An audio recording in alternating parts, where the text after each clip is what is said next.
Hello, everyone. Welcome to our fourth episode of Resonance Cast, your go-to podcast for all things related to Bull Protocol Star Resonance. I'm your host, Percy, and I'm joined today again by the two amazing co-hosts, Kai and Bidoof, as well as a special guest. Hi, Kai. Hi, Bidoof. Always, man. Hello. Always. As always, a special guest, and that's the not moving picture at the bottom right, Chi. Hello, everyone. I'm Chi. I'm a healer main. I play the game a lot, and yeah, I'm just here to talk about stuff. Yep. Thank you. I don't even have to ask him to introduce himself, but hey, really eager to talk with us. I like it. So, glad to have here, Chi. I'm pretty sure we will get some unique perspective from your point of view, especially as a healer soon. But before we start the our usual podcast thing, let's go over the highlights. So what you can expect from today's podcast. So we will talk today about as mentioned, the perspective of a healer. She's a really high end, high level or high gear score player. So all those people waiting out there to support everyone else, sacrifice themselves and heal us, keep us alive. You might like his perspective. Listen to it. And then we will talk about the imagines and the current state of balance, followed up by some topics about the recently introduced master mode and the 20-man raids. We already have two 20-man raids, so there will be a lot of things to talk about that. And of course, there are a couple other topics we will address in today's podcast. All right, so let's just jump right into our first topic. As teased earlier, you as a healer. So we already had in the past few podcasts our perspective as a tank and a DPS. We never had a healer here, so once again, I'm glad that you are part of this. So can you explain to our new players or people who want to play a healer at the release or the beta, what is your point of view? Like, how do you feel as a healer in the early content? How did you feel in the mid content and the higher difficulty content? Does everyone suck? What are the challenges? How does healing feel? Okay, so I would like to start off with I should have mentioned that we are not healers, we are supports. Oh shit! In the CN version, it's translated as assist, which I would assume is just meant as support instead of healers. Because I think most likely they're gonna add more buffing oriented and more debuff oriented supports in the future. So yeah, okay, moving on. You will feel like a king. Everyone's gonna want you. Like every party needs a support. And obviously there's not as many healers as there are DPS. For the tanks as well, obviously. And it's also like, okay, early game you feel like the healing is like not really needed because you don't really take damage. But just recently we just did some like master mode 5, and wow, the tanks are just getting one shot. Almost one shot, not one shot. So yeah, your healing needs to be like really strong. Your buffs need to be your uptime on your buffs needs to be very like, you need to be able to keep the uptime of your buffs, I would say. So I also like to say that it's also very cheap to play support. It's very FTP friendly. So if you're trying to be competitive in that case, so you do not need to buy like potions, food to buff yourselves, which like saves you a ton of unbound Luno or life skill energy. Then like imagines wise, like this might not be the case. I don't know if you guys heard about this, but in CN recently, there was like a funny incident where the supports and the tanks went on strike because like to get accepted into raid parties, they have to have like the NPC imagines like Tina and Irona, or they will get like, in Chinese we call it Youhua, which directly translates to being optimized, aka you get kicked. Wait, before you continue, that's a lot of things to unpack. So that kind of like, I mean, people would call it gatekeeping, right? So you have a recommendation or like requirement you have to fulfill. If not, you won't be taken. It could be class or certain aspects, like in this case imagine, right? So it's kind of gatekeeping. Yes, it is kind of gatekeeping, but I'm not sure when this happened though, because I think in the Discord we saw a picture of like the tanks and supports all dancing at the dungeon area. Yeah. They were just dancing there and not doing any content basically. Yeah, I like those kind of strikes, man. I really like that. I mean, that's part of the community. But I want you to clarify something. So I might, not know the full picture of it. So these kind of, you need to have X, Y. Is it something people require for like normal, casual, mandatory content too, or is it just a thing for those who want to do like peak content, which are not mandatory, but for the min maxers that like higher difficulty? Like, is it for everything the case, or only for those higher difficulty one? It's only for the higher difficulty ones. So in the like let's say hard mode dungeons, this is definitely not necessary.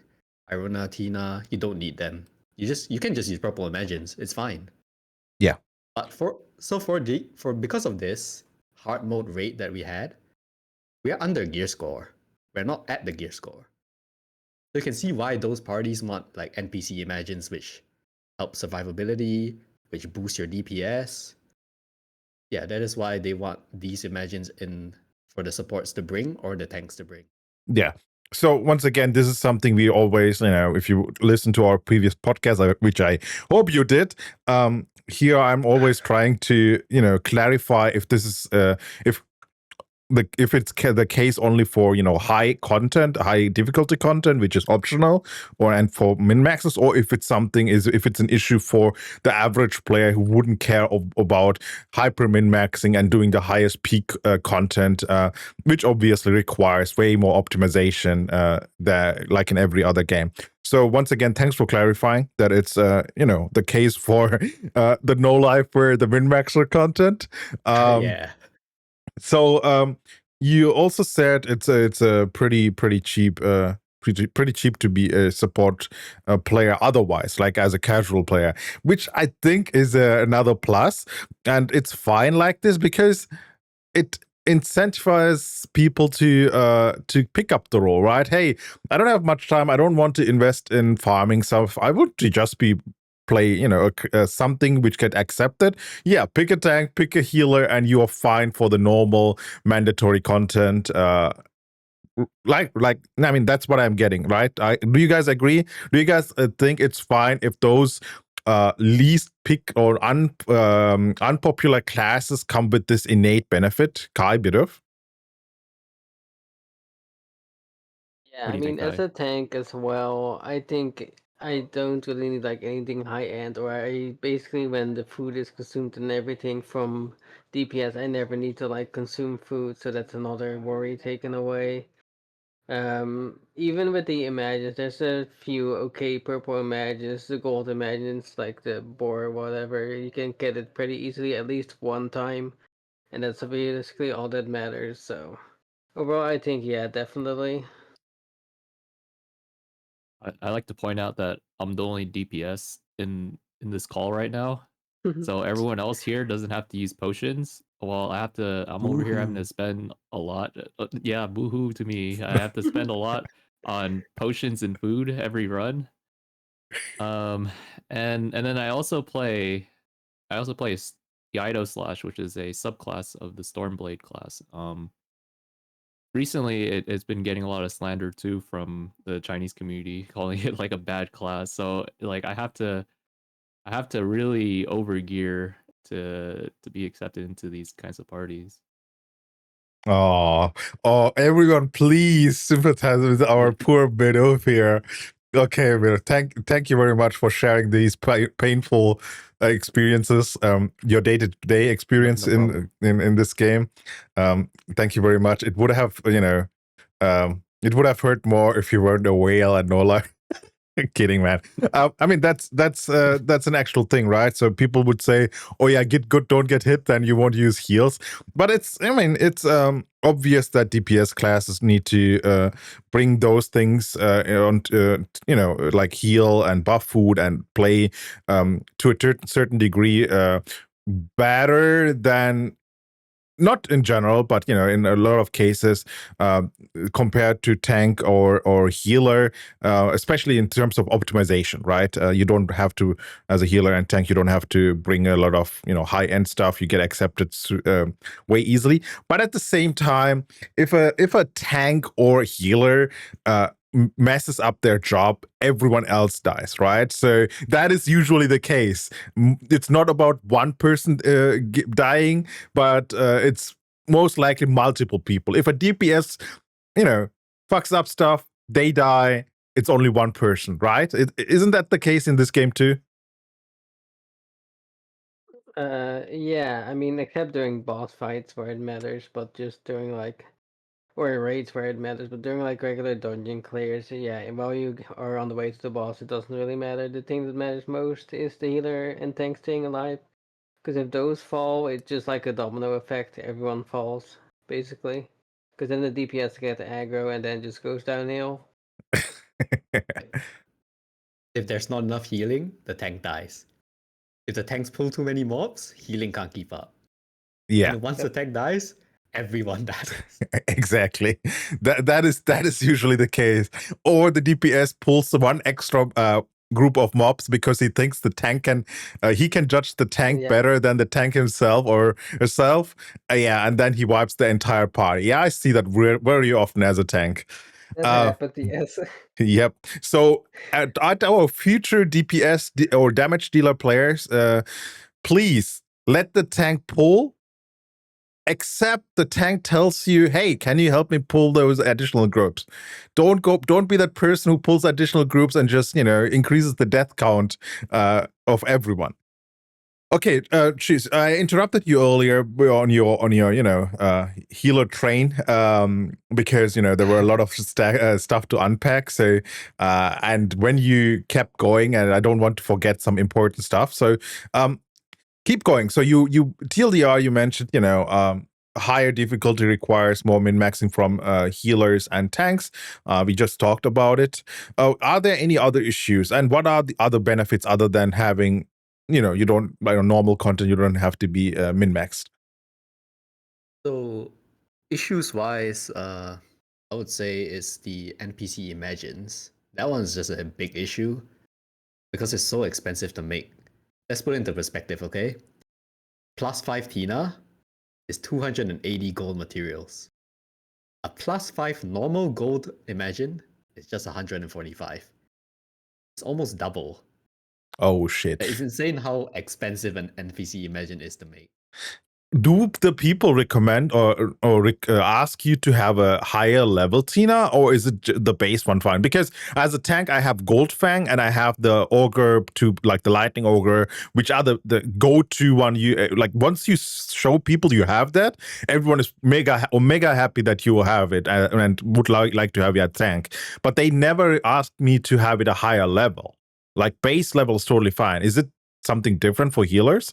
Do they want from you to have those NPC imagines or the healer imagines to be max level or high level as possible?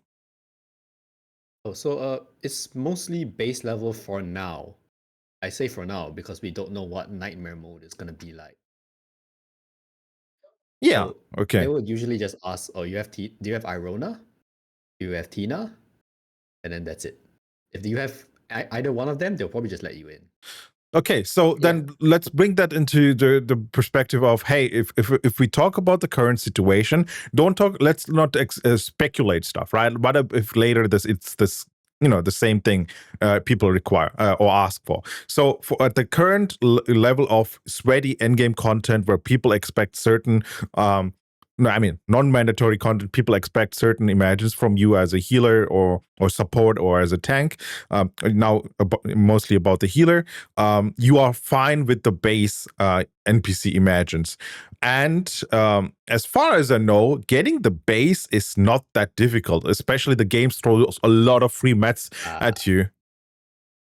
No, because NPC imagines only from gacha. You need to remember that. Can't you craft those with the dismantled shards? Yeah, it costs 300 though. A normal gold imagine only costs 100 shard. You dismantle them, I think you get 1/3 of it back. Mm-hmm. It's like 40 33, to somewhere there. 60 is correct. 40 I to believe 60. it's 40. Yeah, Okay. I tried checking earlier. It might be 20 to 40, honestly, because I tried to do 2. Yeah, I'm not too sure either. So an NPC imagine requires 300 shards to make. Yeah. Okay, so basically what I'm hearing is, I mean, the Luno you save from not using buff food and heal item, you have to invest into imagines, which actually sounds fair on paper, right? Like if you don't go into numbers, but the numbers are high.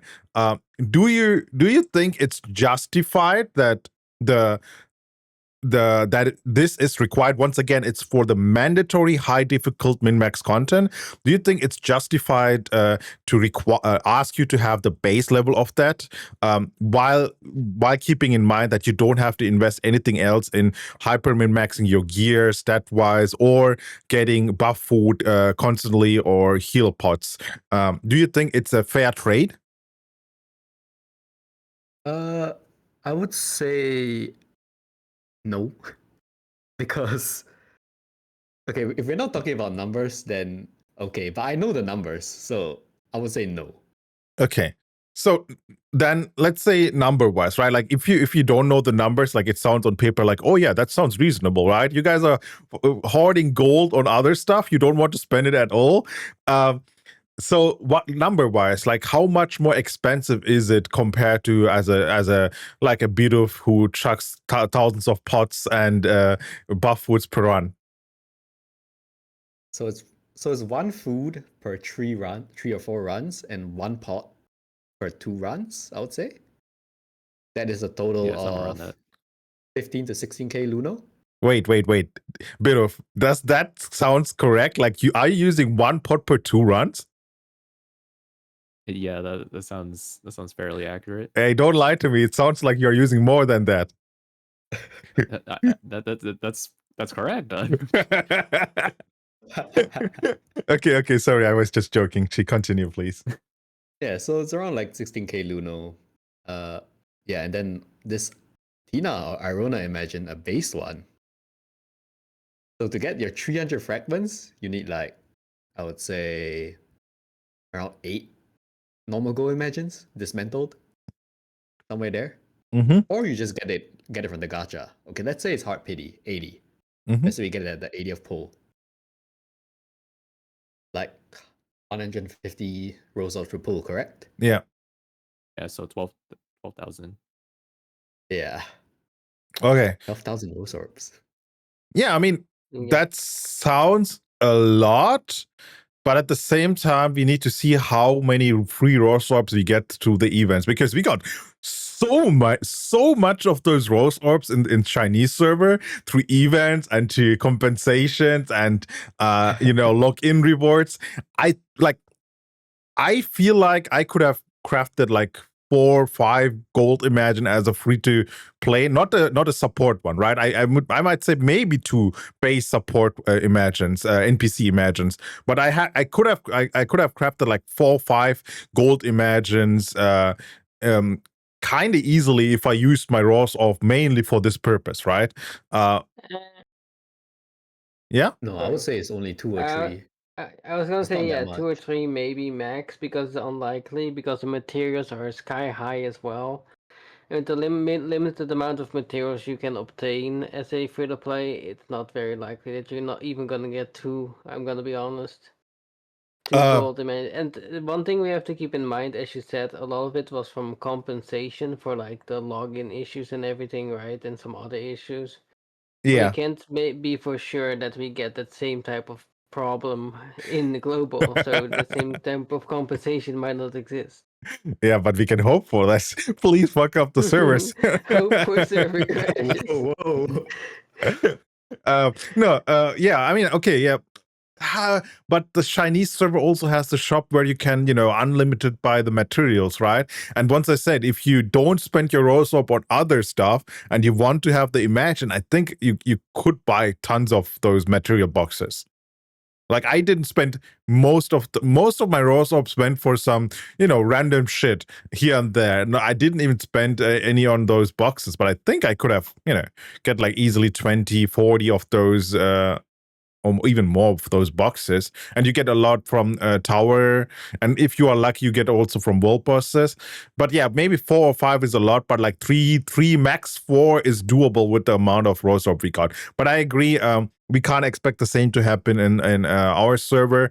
We can't hope for our servers to be bad just to get the compensation.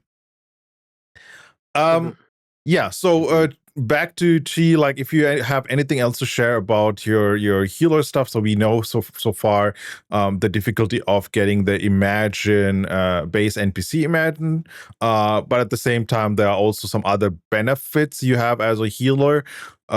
And I mean, this big downside as a healer only exists on higher level difficulty content. So is there anything else you want to point out from the unique perspective of a healer, which everyone else who is, listening to this should know?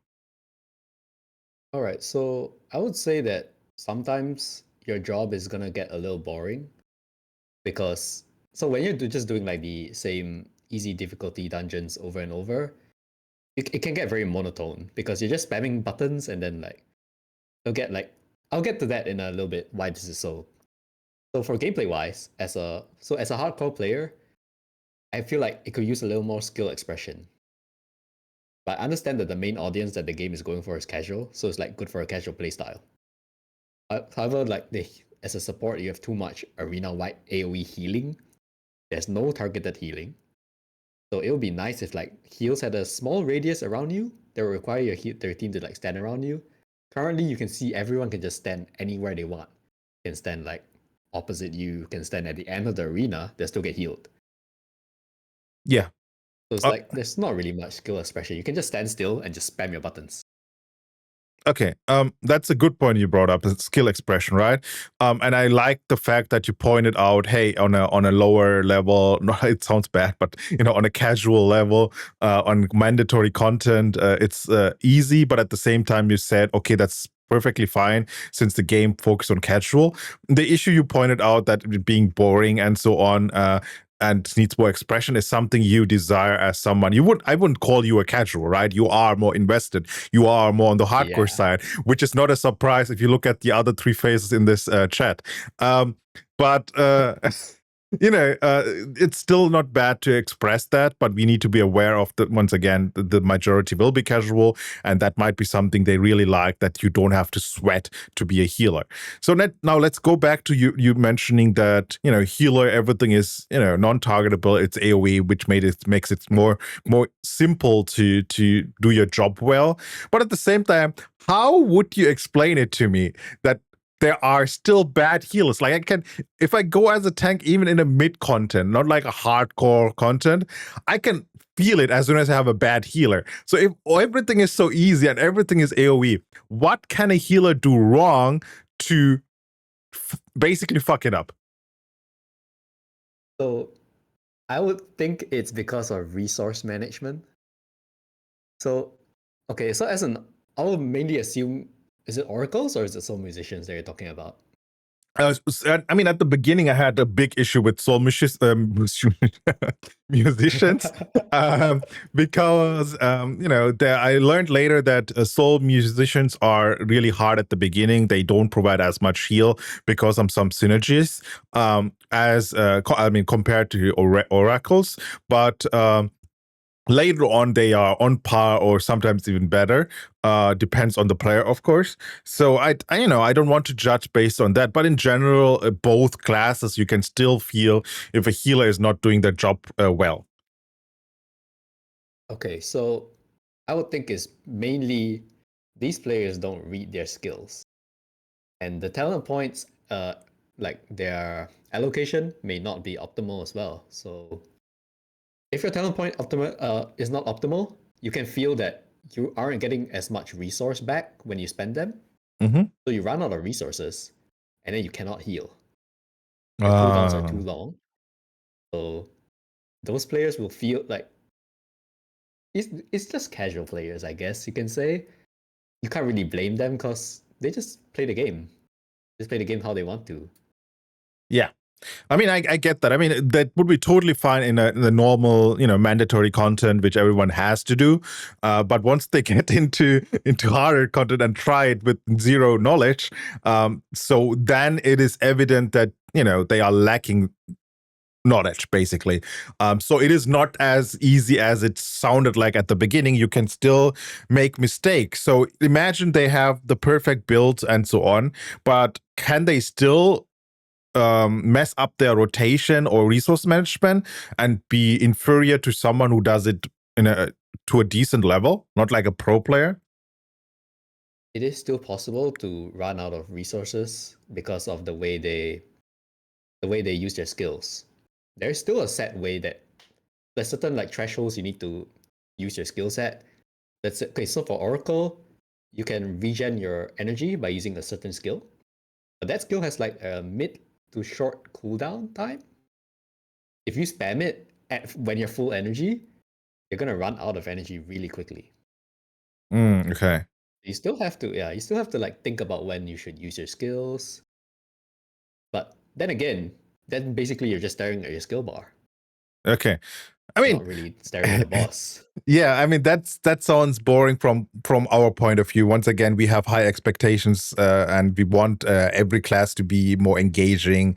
But once again, we have to put it into the bigger picture. We are, most likely not representing the majority in these kind of requests. But as a TLDR, positioning is not as difficult because everything heals, everything is AoE.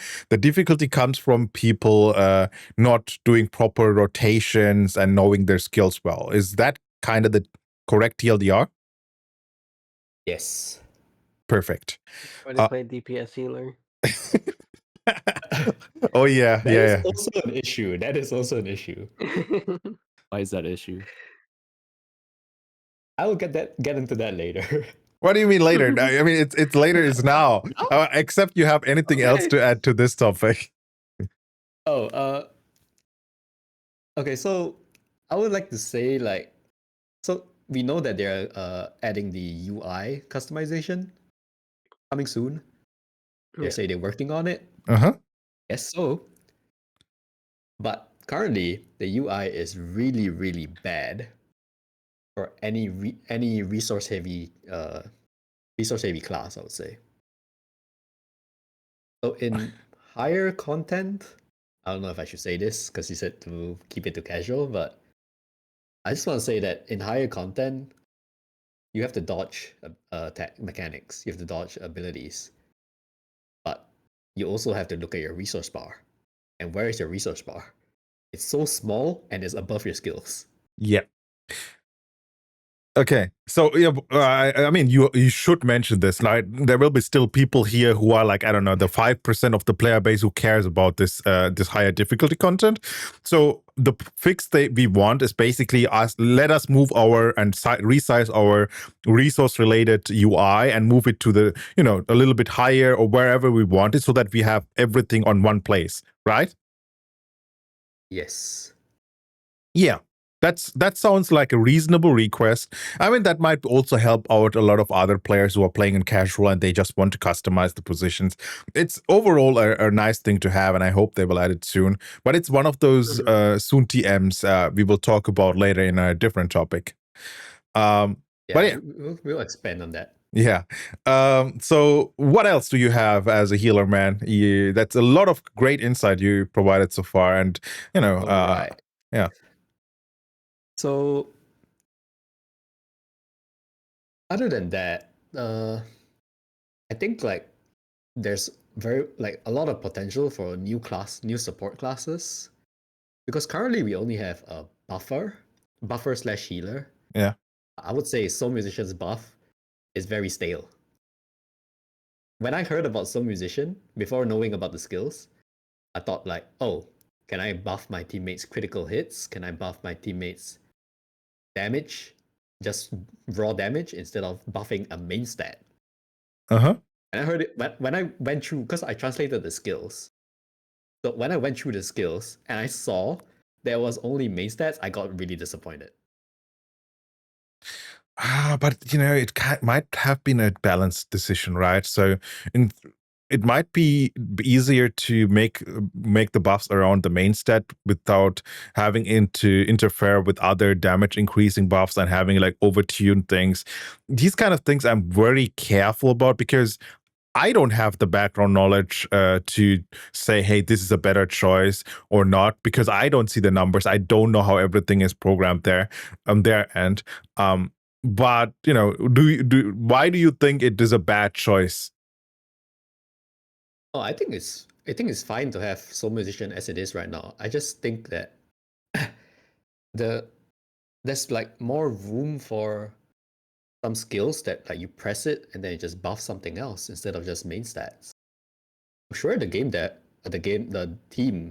team can easily balance these. I mean, it is their job if you think about it.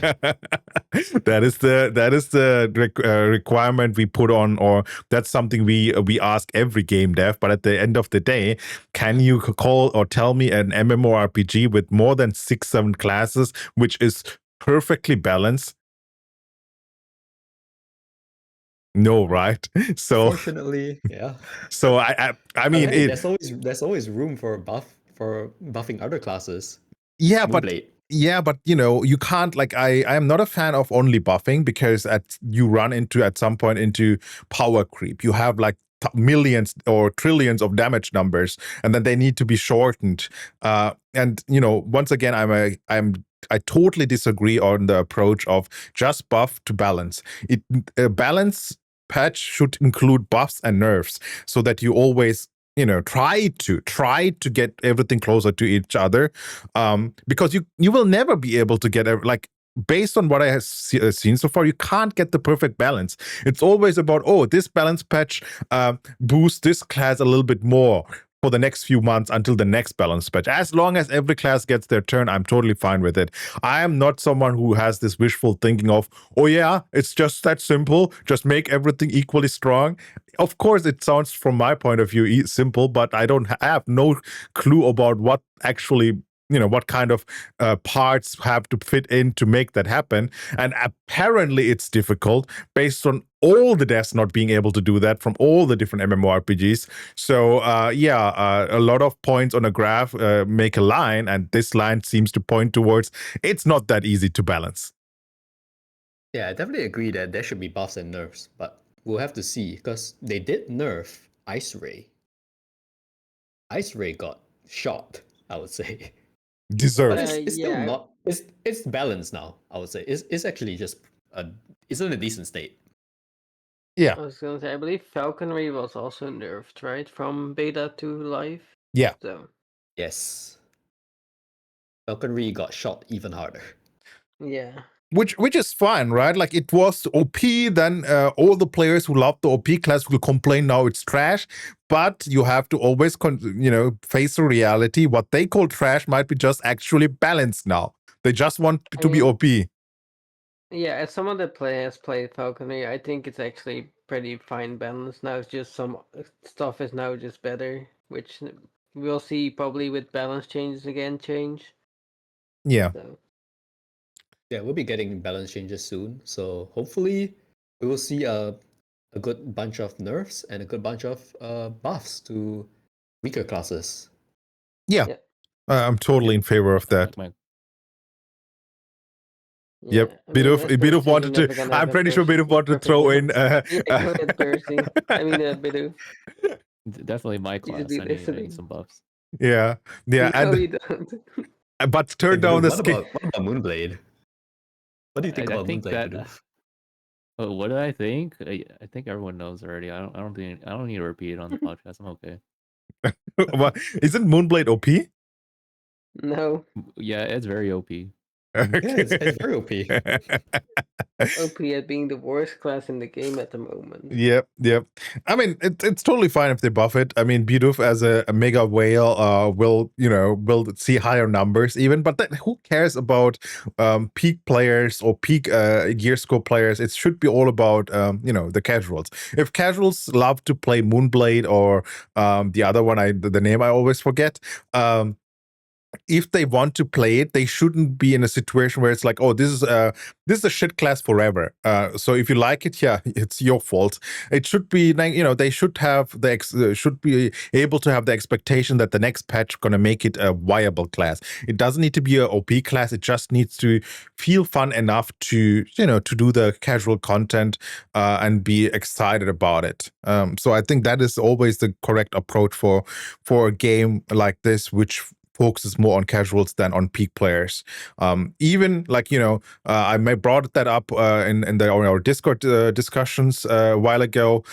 If a class performs really well, as I mean close to OP on a peak 1% player level, but as an average player you just suck at it, or the average casual players suck at it, then they should further buff it. Who cares about the 1% getting even more OP? As long as the casual majority needs the buff, ignore that 1%. But sadly, you will see Reddit posts and that 1% player video circulating and saying it's OP, and then people will just not. But they don't see the bigger picture that the majority is not OP with that class. Yeah, I think that is very true. I Yeah. agree with your take. Glad we are on the same page here. Okay, so I think the final topic would be the DPS healer thing, right? So you wanted to talk about that? All right, so DPS Healer. I have just one advice for you. Open your talent page, look at the bottom right, and click the reroll button. If you play That's very DPS good advice. Healer Thank you. and you bring us to a non-mandatory content, you bring in a DPS Healer, just get ready for all your teammates to just leave the party. Yep. I mean, that's even worse, because you go and pull 1-2 group of mobs in master mode or like higher difficulty content, and you have a healer who's just performing the best and just it doesn't do anything. It doesn't do anything. The moment I see the DPS healer shoot those little arrows, I'm out. Okay, but I have to clarify though. This is only for the DPS Oracle. Yeah. The DPS Soul Musician is actually still viable, but it is very hard to play. I Well, see them now and then in my party. I think is there I think I'm pretty sure Lost Ark added it recently, but if someone really is really good at DPS musician, right, and wants to participate and queue up, I think the game still queues you up as a support, like to fill the support role, not a DPS role, correct? For Blue Protocol? Yeah. For Star Resistance? Yeah. They still... Okay, so... I don't know how to say this. They're not really doing DPS. They're like giving different kind of buffs that... They still do a bit of damage, but they still heal. Yeah, but is that heal enough for... We are talking now about non-mandatory hard content. Is a DPS soul musician's heal enough? Oh, even the normal soul musician is not enough. I'm not even kidding. The normal soul musician... Okay, so we are kind of under gear score. Yeah. If we are above gear score, I think it's fine. Soul musician, definitely fine. For the concerto style of the healing style. Yeah. Oh wait, that reminds me about the DPS style. Yeah. Go on. Sorry. You go ahead. That reminds me of, because you say the healing is a little, less than from an oracle, but I feel like the buff the musician provides, it's a percentage stat increase buff, right? Yes, it is. But yeah, even if you buff your party, if they die, how are they going to use the buff? Yeah, but I just wanted to bring it up that the Oracle support class is a flat increase, right? Oh. So yes. So that one is pretty good at early, but the musician's buff is a percentage stat increase, so that scales better, correct? Yes, so that is why a soul musician, you usually use it only in boss content. Yeah. So where the boss doesn't really do much damage to you, so you don't need that much healing. But okay. the buff it provides just boosts your whole party DPS. Yeah. I think that is the trade-off they made. They made that Oracle is a better has a better sustained heal. Soul Musician lacks there, but their DPS buffing is towards the end game better. So you still have you have the options to do I want more safe play, like it might be better for procs and if you have enough damage, but if you have really good players who might lack on damage, you might prefer to take soul musicians in that case, because then you don't require that much healing, but you can profit from the scaling buff. Is that correct? Yes. So I would like to say for our min-max players, Yeah. since in dungeons, you can swap classes. What I usually do is I play Oracle first for the mob phase. Just run through the mobs, finish the mobs. There's a time before, you don't need to go into the boss room immediately. You can just chill. You can wait for your cooldowns. During that, just swap your class to a soul musician. Yeah, and once again, that is only if you are not that is definitely not a tip for a casual player. That is only something like a person like you can do, who is a min-max hardcore player who has both classes to a degree where they are able to carry their own weight at that gear score. Correct? Yes. Yeah. Okay. That was once again a lot to digest for all the people. I think this everything we just talked about healers and everything around it. It's not just interesting for people who want to play healers, but there were a lot of useful information for every role. So once again, appreciate it, Chi. So if there's nothing major you wanted to point out, let's tackle the other topics on today's agenda. Yeah, we can move on. Perfect. So what do you have next? We have the recent W, basically. So we had the rebate discussion last time on our podcast when for the Western version they announced that people in the CBT will get the rebate. So basically, if you spend rose orbs in the cash shop during the CBT, you will get not only the 100% refunded, you will get extra refunded. So that was a big issue because basically people who want to benefit from that, there might be people who won't get accepted to the CBT and can't use this to their benefit. So that's an unfair advantage people get who already get selected by RNG. W there, that was removed by A+. I mean, we have to give them this credit. They listened to the community. They waited. People were kind of afraid because they didn't mention a lot, but they were observing, and there was even a poll. And based on that, they decided, hey, you will get what you spend refunded, but you won't get anything extra, which is fair. What do you guys think about that entire situation? Let's start with Bidoof this time because he was pretty quiet all the time so far. Yeah, it was understandable. I don't remember what I said last podcast, but then if I said it if I had to think about it, I probably said the same thing. I'm gonna say it here. I'm not a fan of the rebate being changed. I kind of loved the rebate back in China. It allowed me to save some money because a lot of the cosmetics were really expensive. And I think that people are just gonna shift their negativity over to like other things, just like the expensive cosmetics in the shop. But then I get it. It's for like I would say that most people didn't like the rebate in global, so it's probably a necessary change. Okay, and Kai? Yeah, I mean, I've heard from a bunch of people that they are not a fan of it being gone, just like Bidoof, because it is a good way to save some money and get those more expensive, like the Irona robot and stuff like that. But there's plenty of cheaper cosmetics as well if you don't decide to upgrade them, of course. Overall, I think for the long term, it's definitely better that it's gone because it would just generate so much negativity. However, there would be a small percentage that would be happy. The majority would be unhappy about it. So just for the games itself, it's probably better to have it gone. And let me clarify that point because you brought up the Arona robot. Guys, Yeah. that robot is over $1,000. All right. That Yeah. rebate would have saved me a couple $100 on that robot. But I will bring back this entire expensive stuff once Chi gives his opinion. I will rotate back to this. Wait for it.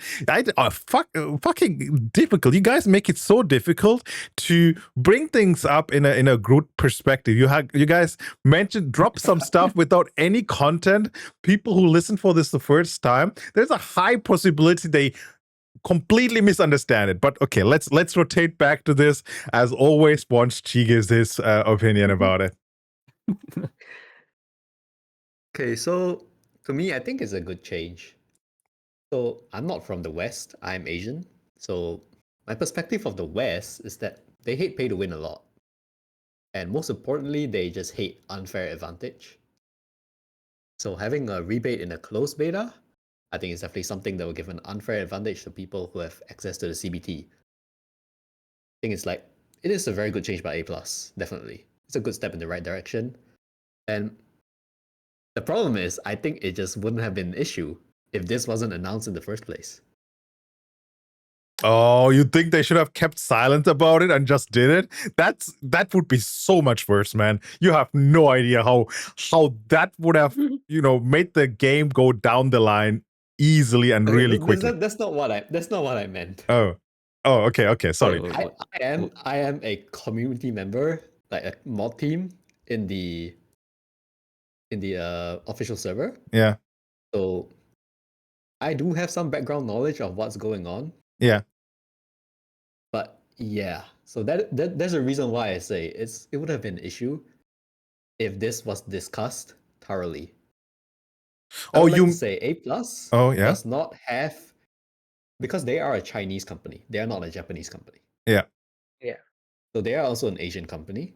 They do not have the perspective of the West. Yeah. Yep. I mean, it's not like we can talk about all the NDA stuff, right? So, we have conversations with them. I really think they should listen to a lot of Western players, because I don't blame them to have the wrong perspective about certain topics, because they are used to their player base. And West also refuses to accept that pay to win is treated differently and has a different threshold in Asia. It's the truth. And that's, once again, we pointed it out in one of our previous podcasts. It is a huge W that we didn't have a global launch for this game with one client, and the exact same thing what Asia has, because that would be so bad. We need a separate client which hopefully gets a lot of adjustments based on our Western players' preferences, which are in a lot of cases completely different than, and have different threshold than what Asian player base has. And even in Asia, there are different kind of thresholds. If you compare Chinese players' expectations, preferences with Korean and Japanese, it's completely different. So it's a huge W that we have a separate server. And I hope, ideally, as you said, I think that's what you were talking about, Shi. Before announcing it, they should have get feedback from the community if that is okay, or from people who are in a position with NDA to give them an advice. And then based on that, they should have made the decision. That would have been the best case. But, I still preferred that they actually took it back after hearing from the community that's a bad thing. So, it could have been better, but it could have been worse. Yeah, sorry. So just like, it will just be much better going forward that there will be more discussions with the community to see what can be changed, what cannot be changed. So I think that's just my opinion. I agree. But I also want to point out, this is an issue. Currently, the community consists more of players who are not as casual as like the ratio in the current active community on Discord or whatever of Star Resonance, the ratio between casual and hardcore is not the same as what it will be at the release, because there are not many casuals in this community. So A+ needs to be careful about what they change, because what currently the majority might like might be something which the majority of the actual game, once it releases, might not like. They need to be really careful about that. Do you guys agree with this, what I just said, with this statement? Yeah, I also Yeah. agree with Chi, where Chi was like there should be more internal discussions before actually releasing certain things. So such things like the rebate, as an example, can be like prevented in the future potentially.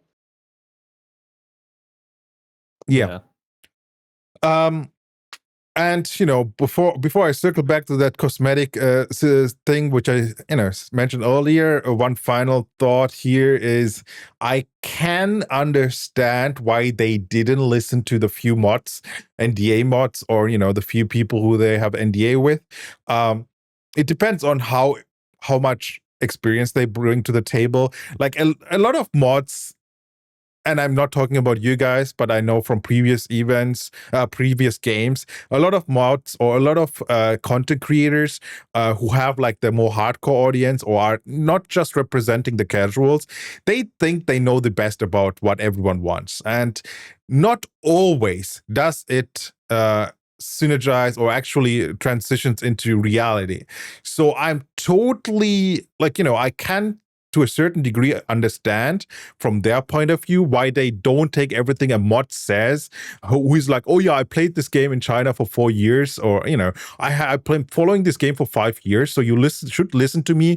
What would be wise marketing wise and the entire player base wise, because I have the experience, right? So, and that experience is just from a player's perspective. So once again, this is not a B2B stuff or someone who actually did marketing stuff, compare numbers and so on. It's just someone, hey, I know better because I watched it through this monitor. So I can understand why they are not just blindly following the recommendations of mods or NDA content creators. They did already a mistake like that. If I remember correctly, they listened at the first iteration of the game, the Chinese game, was really poorly received because they listened too much to the gacha content creators. Wasn't it the case? Do you guys remember? I don't remember that. It was like the very first CBT of the game was poorly received because it was too pay to win.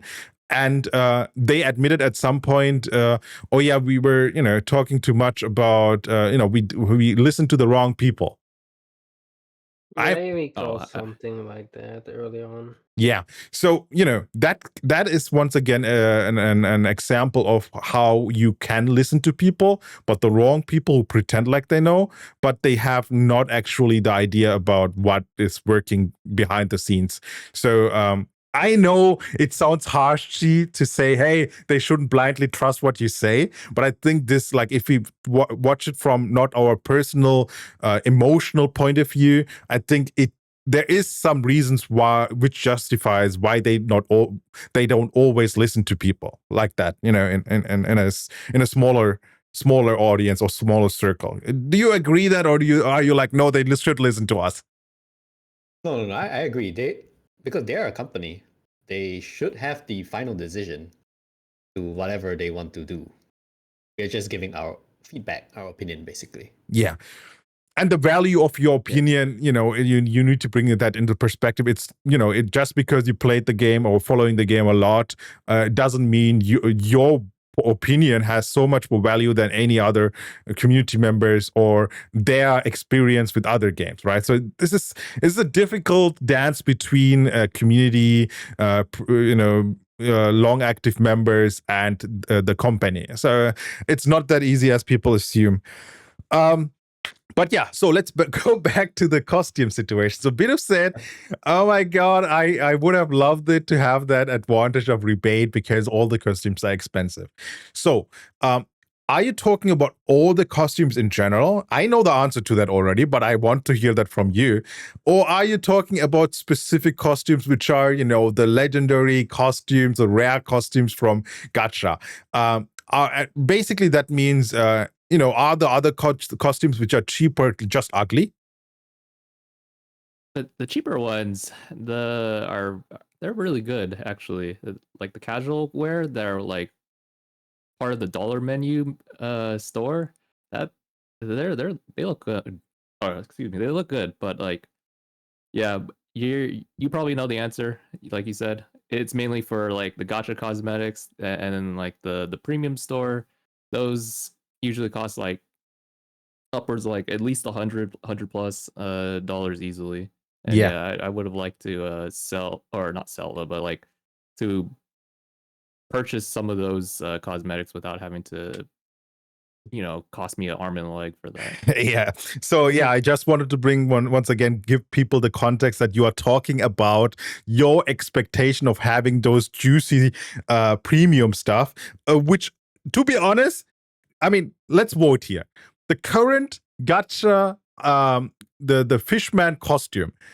Do you guys think it is one of the best looking costumes? I am still running with one of the basic costumes, and I love it, especially because you can change the color of every part or each of your costumes. So I would rather have the basic costumes or like the cheaper ones than the premium one, which I just don't like. I'm pretty sure there are going to be people who like that one. But do you guys would you put the current gacha costume as one in like top 3?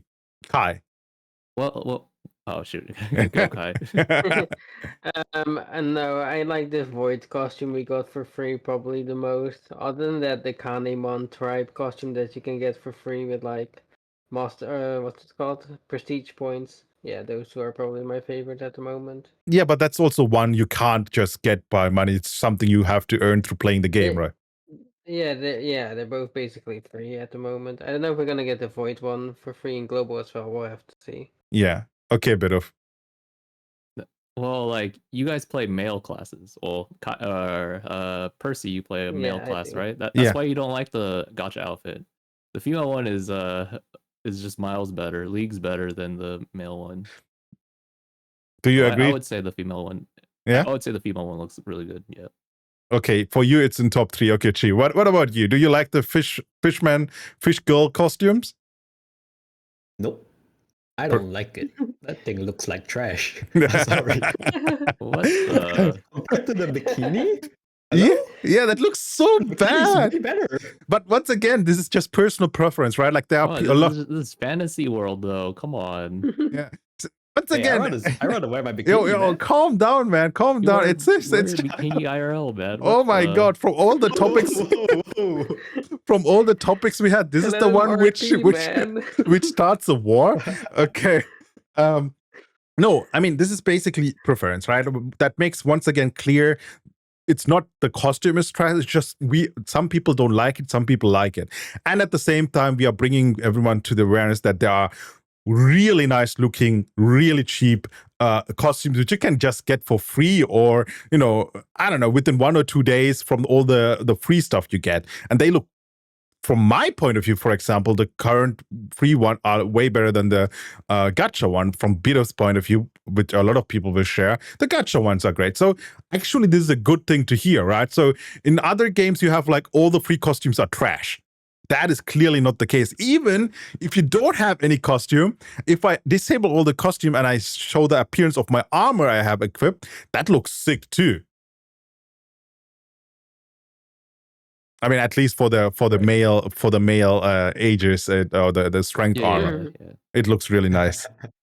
But yeah, so now we brought in more context to this entire costume situation, because if I didn't, I'm pretty sure people are going to be like, oh, all the costumes are pay to win, everything free is looking trash according to Bidoof.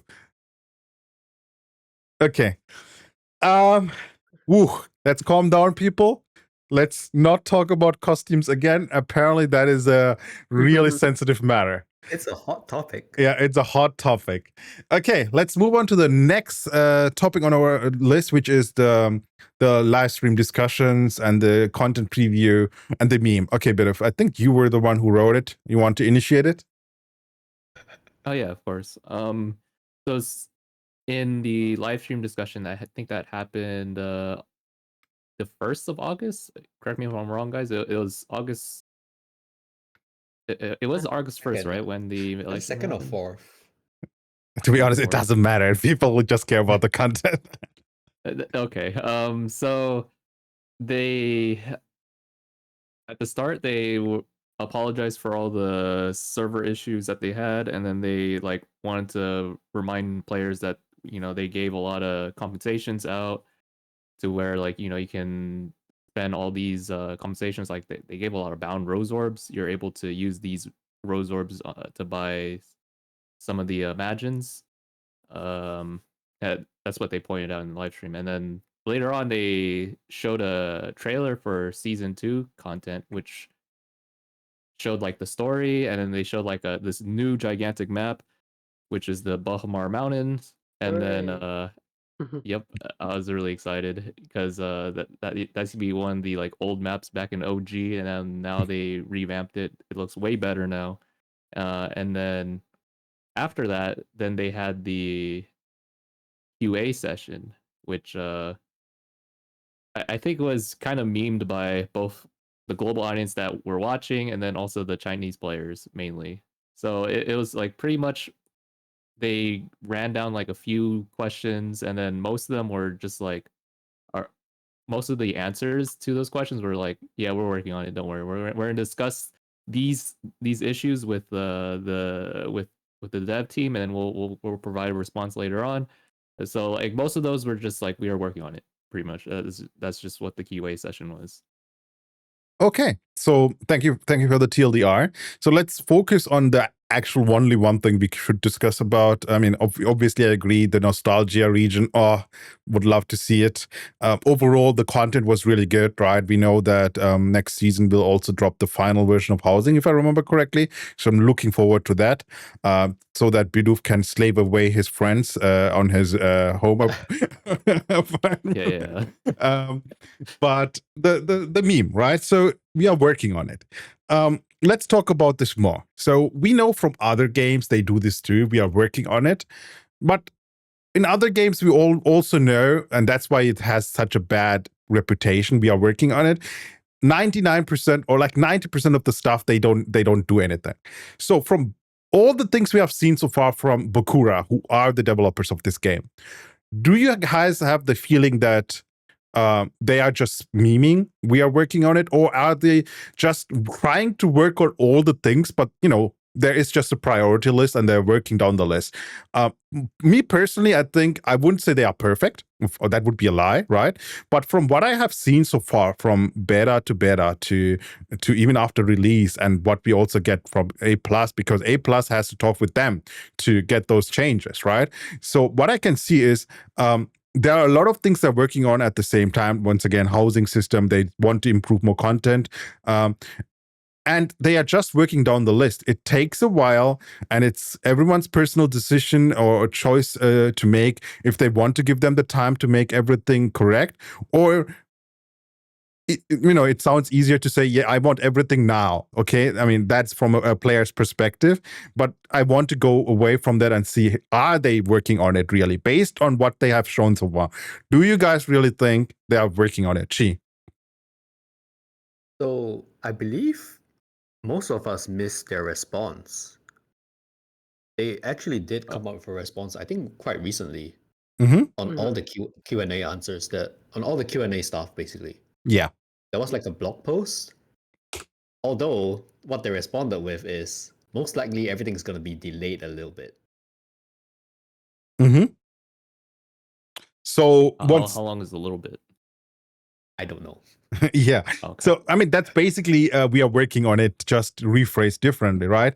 Back to my question. Okay, let's split it up in a digestible 2 question. First, do you think they are working on a lot of things from a lot of different regions or contents at the same time, which they genuinely want to improve based on community feedback. And number two, do you think, based on what they have done so far, they will deliver, even though it might take time to get everything done one by one, or in batches? Back to you again, Chi. I think.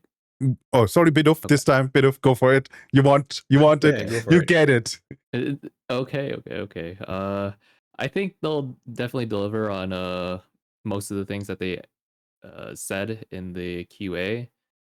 They might forget a couple of them. I mean, I'm just kind of basing it off of what has happened in these past few months.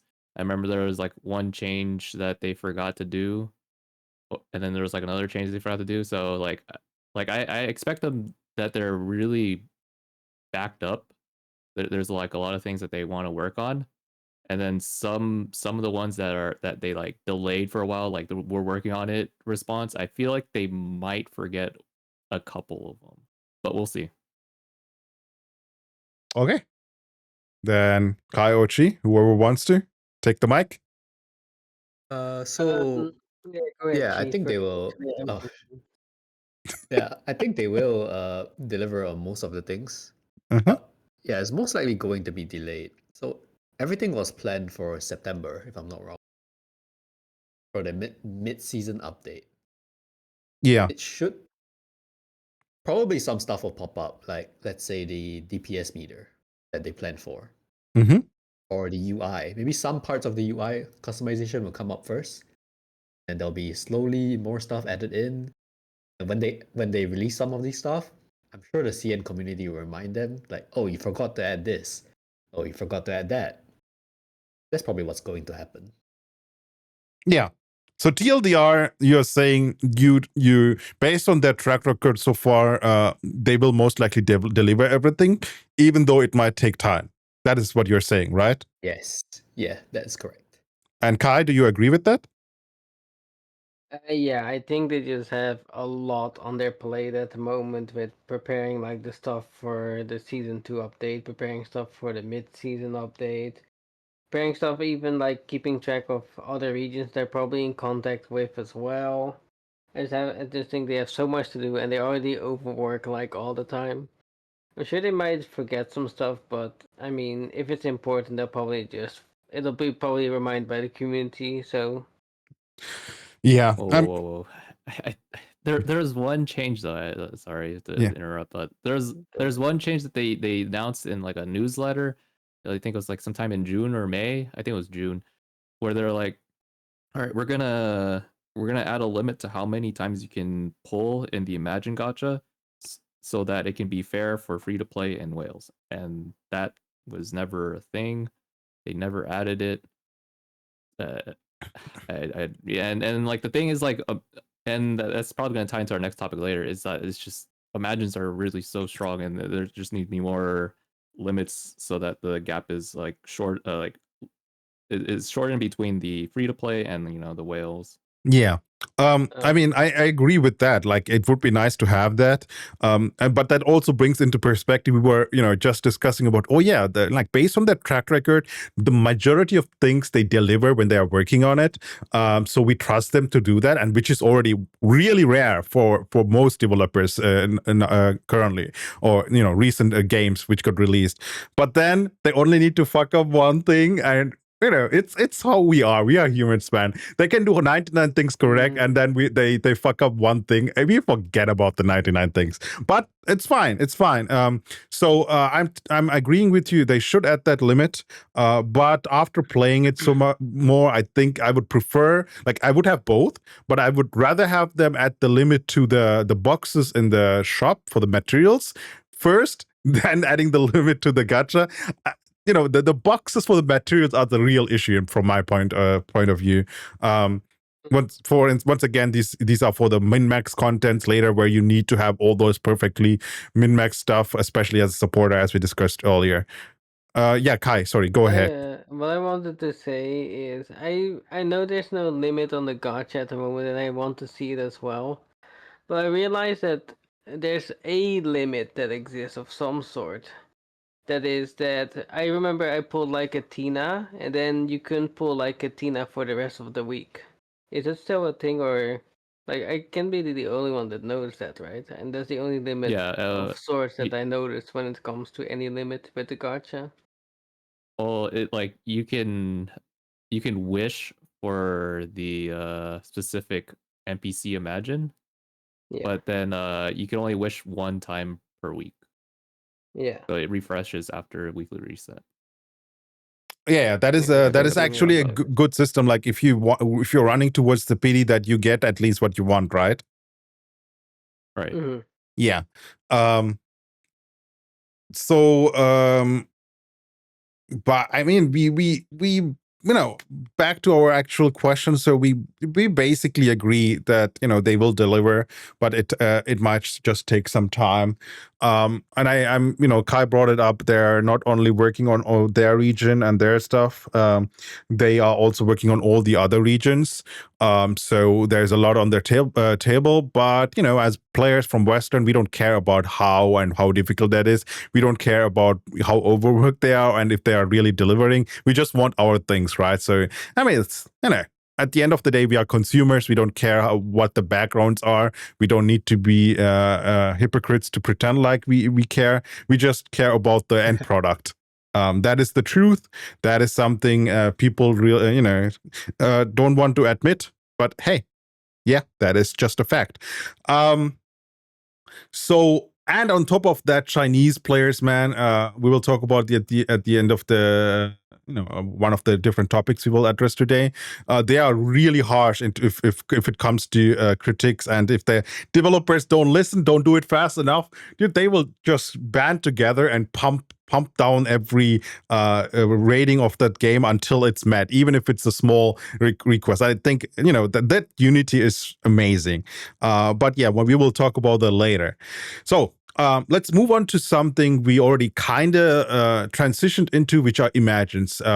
We heard from Chi that at high difficult content, non-mandatory content, people require certain imagines from supporters. As tanks, they require that too, but we don't have to level it up. The Gold Fang and the Pull Lightning Auger. And do you guys think imagines are too powerful? If yes, what kind of changes do you want to balance it out and to make it better? But bring it into the perspective. Is it only the case for high-end content, or do you think it already affects non-mandatory casual content? Whoever wants to go first. No one will. So I think it's already been toned down a lot compared to what it was in the beta. I believe you guys already went through this in a previous podcast. Yeah. Yeah. So they definitely do sound powerful in theory, but they kind of aren't any. Like Arona used to rest 10 people. Now it's only 4. There's only 4 people that get rest from it. That's a huge nerf they did. And like since I did like the translations for all the imagines for the spreadsheet, I'm very aware that there's a huge reduction in numbers across the board already. However, some exceptions to this would be like Tina and Lightning Ogre. They are both not touched, and Tina is probably the most broken imagine in the game currently. Yeah, she's an NPC imagine though, so it does make sense. Well, wait, you said that they nerfed Arona to only 4 people. Doesn't that mean that it's going to be more mandatory in the end game content for everyone to run Arona then, rather than just like 1 or 2 people needing Arona? Like now everyone needs Arona like that are support and tank. Would you think that's what it's going to be now? That is a reason why they require supports and tanks to both run Irona. Because it only reses 4 people now. Yeah, but at the same time, I can see also the benefit here.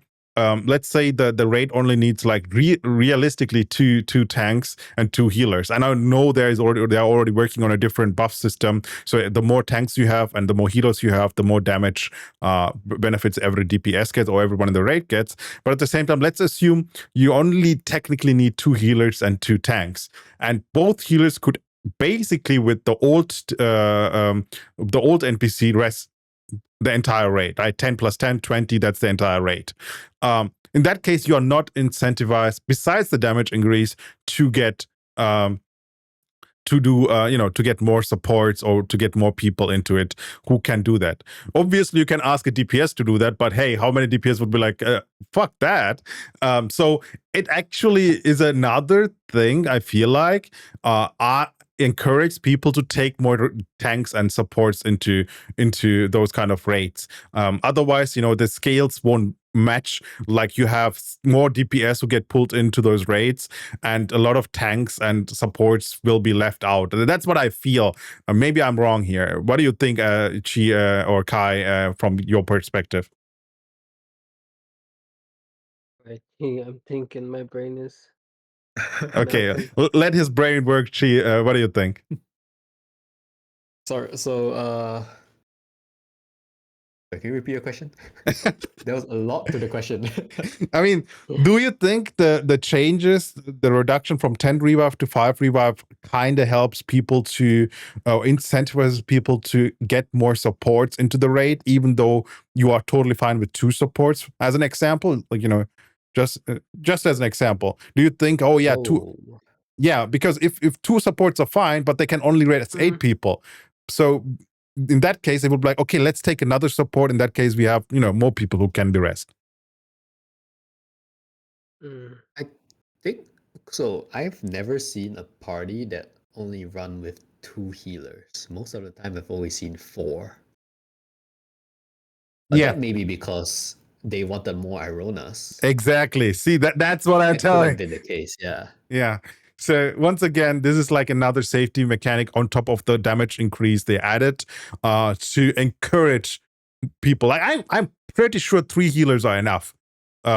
Like if I get hit on hard mode by the dragon, I lose like 50-60% HP, but it just need 1 heal tick to get back everything. So as long as one of the 3 healers is healing, which is always the case. And I think in some cases 2 might be enough. 2 depends on how much overgeared you are. But that brings up again, once you are overgeared, you will reduce the amount of healer you take because you now have more DPS. So, and that counteracts with, hey, but there might be DPS who can just get one shot from mechanics they didn't pay attention to. In that case, we have enough of the NPC Imagine to revive them. Yeah, that might be the case. So it is good that, I guess it is a good nerf that they made it to 4. Yeah. So it does, well, on one hand, it does encourage them to bring more healers. Mm-hmm. On the other hand, it's going to be more taxing on the healers to have to build Irona. Yeah, I mean, they would have had, like, once again, we are talking about end content. The people would have asked from them to have that anyways. Like, mandatory end content. So, yeah. It's not like if it was 10, people would be like, oh yeah, we have already a healer with that NPC. You don't need to. Nah, I don't think so. They will be like, yeah, you have that too, man. So yeah, you don't need Irona. Just run Tina instead. Yeah. So back to Bidoof. So I know you were talking about, hey, they are maybe they might be powerful. I think they all, like, I agree. I mean, we all agree, or we all saw that they nerfed a lot of the Imagines already to reduce their impact. And they made it so that the difference between a base Imagine and a maxed out Imagine is not that huge anymore. Correct. So what aspect is still too powerful? Bidoof. So I think the over reliance on rezzing people is just too powerful right now. And we'll talk about we might talk about that later in the Toyman raid if we have time. Mm-hmm. So you're pretty much always needs like your party always needs a Arona in the party because there's so many things in the raid that can go wrong. Like for example, in the most recent raid, a lot of the telegraphs can one-shot the DPS. Even if the tank has aggro, it can just one-shot. You could easily just die out of like a random telegraph. So with these like one-shot mechanics or patterns, like you're pretty much needed to have Arona, which I don't. That's not something I like, because now it's like mandatory to always bring that. Even like Yeah, unless like you like severely overgear the content, I guess maybe you can survive the one shot. But then it does a lot of it does way like I was comparing it to the runs that I did yesterday. So I have like 60k health, and then like a single telegraph from that boss does like 80 or 90k of my HP. Yeah. So it's like I'm guaranteed like we have to always bring Arona at that point because there's patterns that you that are very easy to just get hit by, and especially in like 20 man raid, like only what your tanks can survive that. Pretty much any other class will just fall over. Yeah. And they spam a lot of telegraphs, so I think that it's really powerful. Some of these matches are still really powerful in that regard. Okay. I mean, yeah, I mean, thank you for explaining the situation that, gives more context to everyone to understand what you're pointing out here. But I also want to tell you something from all my viewers, or our viewers, which is get good, don't get hit. Other than that, I'm just kidding. Please stop making us healers kill them. And I'd also like to remind that this is a casual game, right? No, True, but we yeah. are talking about, you are talking about the normal mode of the dungeon, or are you talking about the hard mode of it? I'm talking about the hard mode. Yeah, okay. See, you are leaving out the most crucial information. So yeah, okay. Once again, people, we are talking about that hard mode, okay? Of the raid. So I can understand your point of view. Like there is you want to have the safety cushion of having that imagine, but once again, I think there should be an alternative imagine which tries less people, but it's a more free to not an NPC one, a lower version, a scuff version. I think that should be like a nice thing to have. I don't like the idea that some NPC, not all NPCs are OP, or it's not even OP. It's like the utility is really great. So I don't like it if that's the case for some NPC match. And I wish they were good, but not that like in a mandatory level. But at the same time, there are plenty of other non-NPC imagines which are pretty good or are required for other classes, not for support in this case, but for other classes. So yeah, so basically you want the head to have that safety cushion, and if one of your DPS is just sleeping and doesn't dodge the AoE or just greets the DPS instead of timing it well, which are all things which DPS do wrong. We know that as tanks, we know this as healer. We all know they blame that the telegraph is the issue. The game was lagging. The tank wasn't taking aggro. The healer didn't heal me, and of course, it is all because of that one NPC imagine. So those are the reasons they bring up. But it's never their fault. Yep, it's never their fault. And I mean, once again, it's a hard content. I can see why the telegraphs, if you don't go out of those telegraphs and you are not able, you get one-shotted. I like the idea that on hard content, you can't just brain AFK and just do your DPS and your rotations. You have to actually dodge. I'm fine with it as long as it's not the case for casual content. Once again, I think the normal difficulty is kind of easy. It introduces you to the basic of the mechanics but most of the time it doesn't one-shot you. But yeah, like from your point of view, I understand what you're talking about. But I think once again, this is like a higher difficulty content. It is justified that people ask for more, and there is, more personal responsibility there. That's just my point of view. You can disagree though. I'm totally fine with that. What do you think, Shi? Is he right? Is he wrong? Or is he just another DPS? About the Arona resing too little, like the over reliance on Arona. Yeah, because DPS are getting one-shotted. That's what he was saying. I think just follow the okay. So it might be due to lag for us getting hit by the telegraphs. There is still some lag. Don't get me wrong. Yeah. Even though we're playing from, guys are playing from America. I don't really have that lag.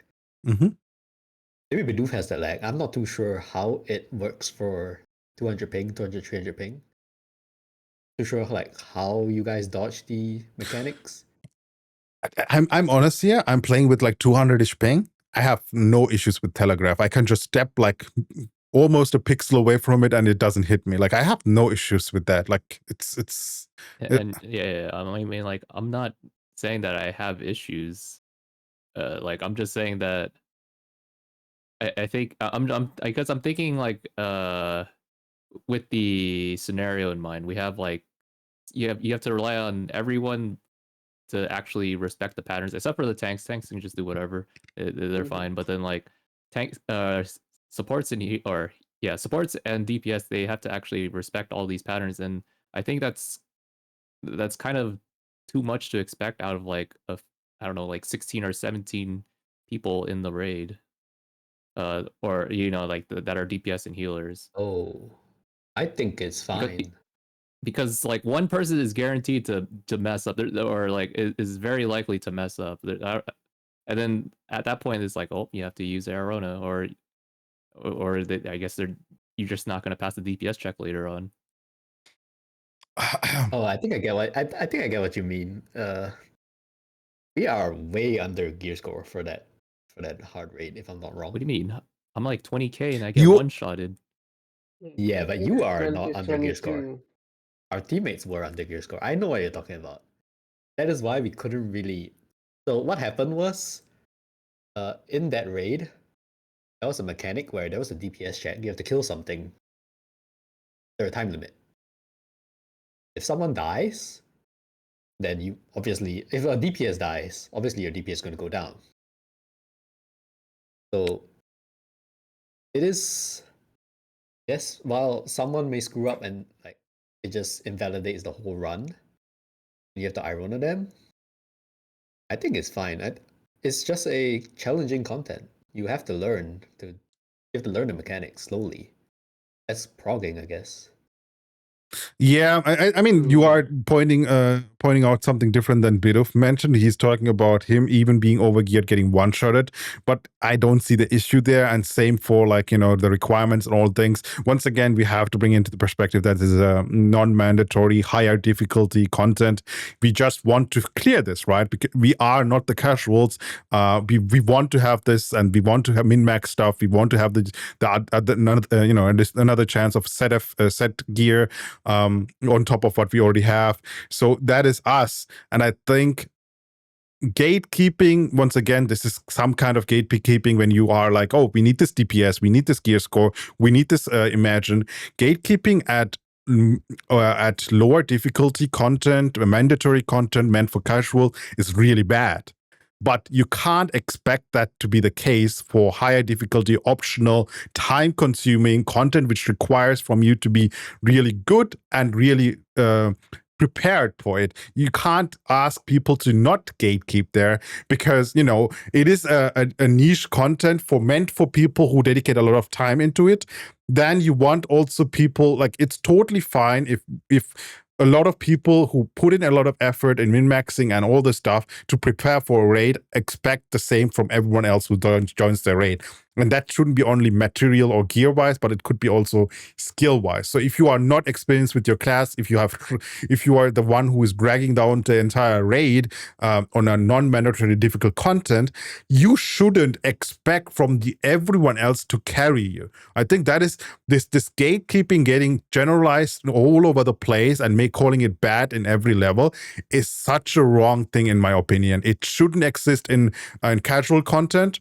It shouldn't interfere with the day-to-day content, mandatory content of the majority, but it is totally correct in place for higher difficulty optional content. You are not, as a player, everyone's time has equal value. Even if you are a no-lifer, your time is still worth a lot, and or whatever, and you should be able to have higher expectations. What do you think, Bidoof? Is that I mean, Kai, what do you think? Am I correct, or do you think I'm wrong there? Yeah, I think it's correct. I mean, as long as you're not doing like the mandatory content, it should be fine to expect some like quote unquote gatekeeping, especially. The latest raid by any means is like really hard. Of course, a lot of it depends on people having Irona and everything. But I mean, in the end, the casual players base might not even bother with giving that a try, or they will try it, see it's not for them because they prefer the casual side of the game, and then just not do it at all. It really depends on like the type of player you are in the end, whether it's like hardcore or casual. So as hardcore, you can expect more of like people having expectations from you rather than the casual side just being like do whatever you want. Which is good or bad from your point of view? It's good, right? Okay. Okay. Because Yeah. the casual players won't be forced to do the mandatory content anyway, or like the non-mandatory content. Sorry. Yeah. And Bidoof, are you fine with this approach, or do you think there are still some issues with that? I think it's fine. Yeah. It feels like a 3v1 here for this topic at least. Okay. I also just wanted to like go back to the Imagine part too, because I think I didn't answer that fully. Mm-hmm. Yeah. So can I go back to that question? Yeah, sure. Yeah. Percy? Yeah. Okay, so you were saying like, are Imagines too powerful, and then like what changes can be implemented to them? Honestly, I think the Imagines, even if they were nerfed, I was under the assumption that it is fine now, but then after experiencing the content a little bit more, I feel like they are still way too powerful. Which content? And, I just think all content in general, just if you have a +5 gold or a level 5 gold, Imagine, and you have like 2 of them, then you just pretty much make all the content really, really easy for you and your party. Yeah, I mean, but wait, what is? they're not like, Yeah. So and go yeah, on. I know they're not mandatory, but then it's still like some kind of gear progression that you would want to like go for if you're into trying to progress your gear. I think they can leave it as is. Just leave how like their stats and stuff. They don't have to like nerf or buff or anything. I just think there should be a guaranteed way of farming the resources, because currently there's really no way of farming the resources outside of some time gates. And in these time gates, it's usually RNG whether you're gonna make progress or not for that day. Yeah. Yeah, I get your point. I mean, I'm pretty sure no one here disagrees that even on a casual content, easy content, if you have better gear, if you have better Imagines, if you have leveled up Imagines, it will make it easier, right? It's not like there's zero impact. I totally agree with you. For me, it's just important that you don't have to have that to comfortably and easily clear as a casual the mandatory content, which I think is currently the case. No one knows what's going to be in the future, but currently it's totally fine. I mean, you agree with this statement, right? Yeah. I agree that there should be resources to farm the materials to craft the to level up your Imagine. I agree, but the issue there I'm seeing there is you want to farm it, right? And we will come to this thing also later to armband farming. The farming itself is something which will benefit someone with more time way more than it actually benefits a casual player. Do you agree with that? Wait, repeat that. So what am I agreeing to? Let's say it is as farmable as armband, right? So the armband material to level up armband. Like we will talk about that later. Like let's say it is some kind of content you can farm similar to that to get the Imagine materials. Okay, if that is the case, it will have benefits for the casual player, but it is not as big as it would benefit a grinder or someone with way more hours to play. They would easily max out everything. Is that correct? Or way easier? Yeah, that's correct. But then, yeah. But like when I mean farm, I mean like at least like add a daily way to just progress it. I don't mean like farm it infinitely like armband, but just give a way to where like I can log in, I can play for like a few minutes, and I know I made progress for the Imagines for Okay. that day. Yeah. Like one guaranteed drop a day or something. It's like kind of like the daily dungeon is as an example with blue orbs. Yeah, like or you know, like you're building up a pity or something like that. Yeah. Oh yeah, I mean the having it guaranteed drop might be too much because you only need like at the beginning like 15 or 20, and you know it might be too much, might be okay, but I think at least having a pity is the minimum thing. I totally like once you add this kind of context to it, right? Not just oh yeah, let's just make it farmable. If you provide more context, I totally agree with this one.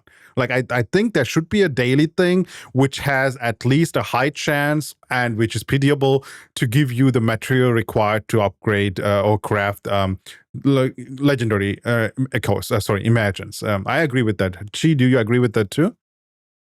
Yeah, I definitely think they should add like box fragments or something for the gold material selector box.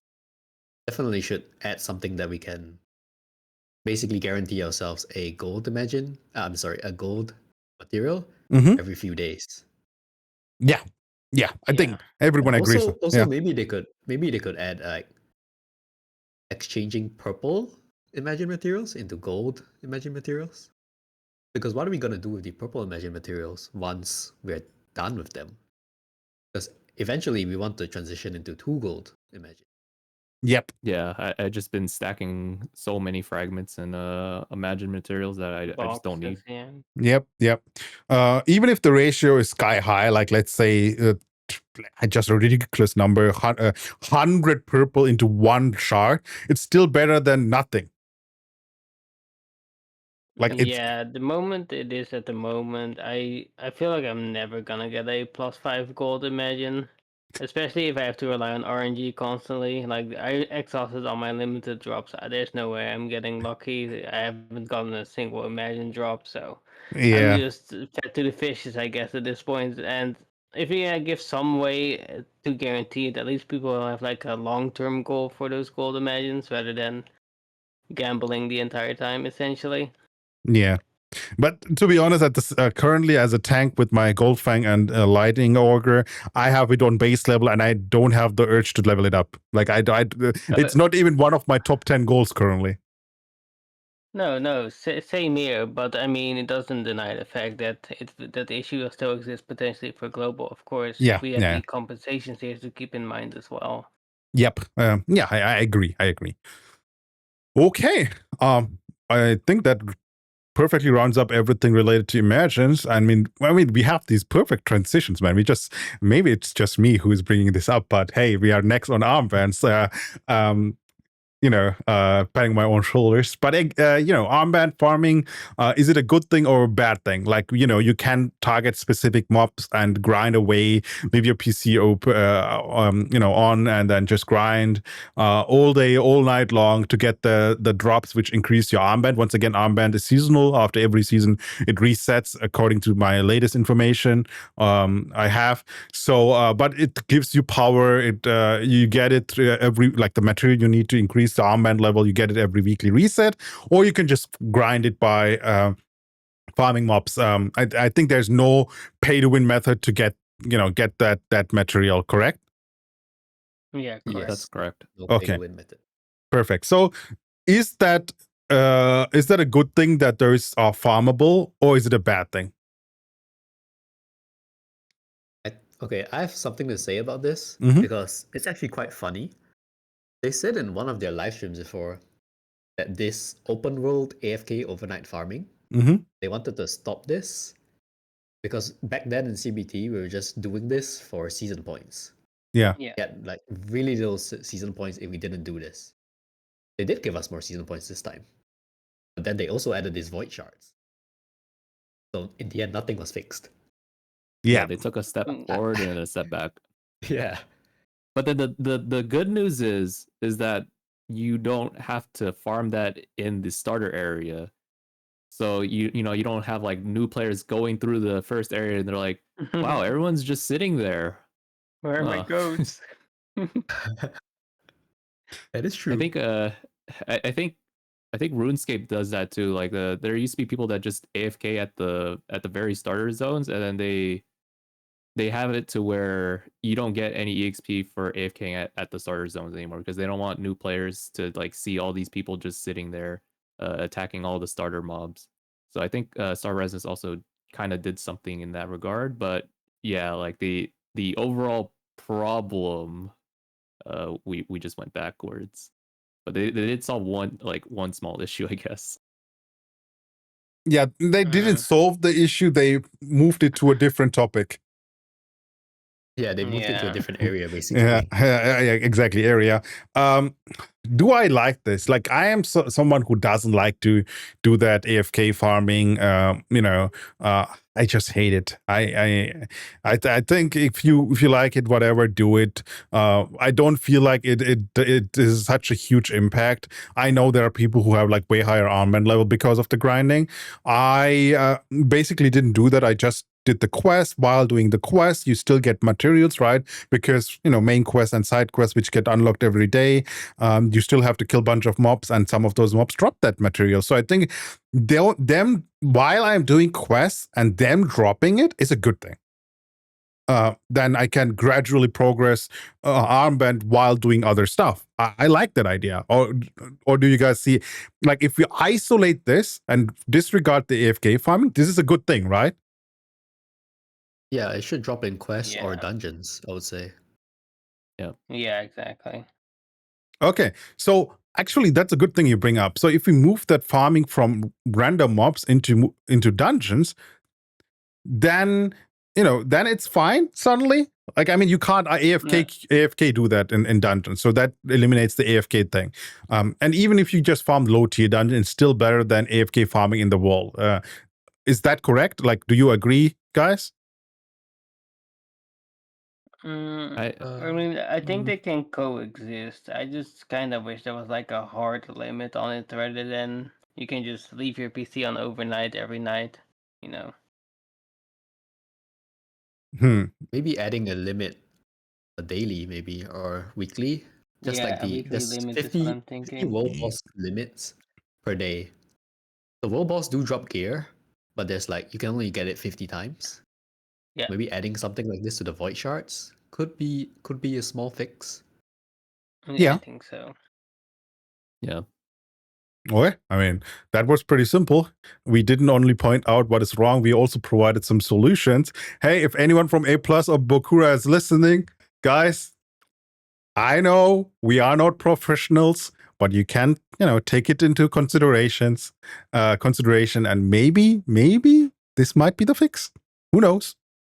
Okay, now the next thing on our list is the master mode, right? That one got added a week ago or 2 weeks ago. I think it was a week ago. A weekend, a couple days. Yeah, weekend, couple days ago. So this is basically something similar to what other people know from games like Final Fantasy, and they have different names, but like Mythic Plus kind of content, right? Right. Yeah, I've heard that it's something like that. Yeah, so I think that's a good thing. Once again, master mode, the very first level is still kind of easy, especially after they nerfed the Tina incredible one-shotting mobs, which are stronger than the boss. So Yeah. I think even the master mode base level is kind of easy, and it just gets more difficult the higher you go.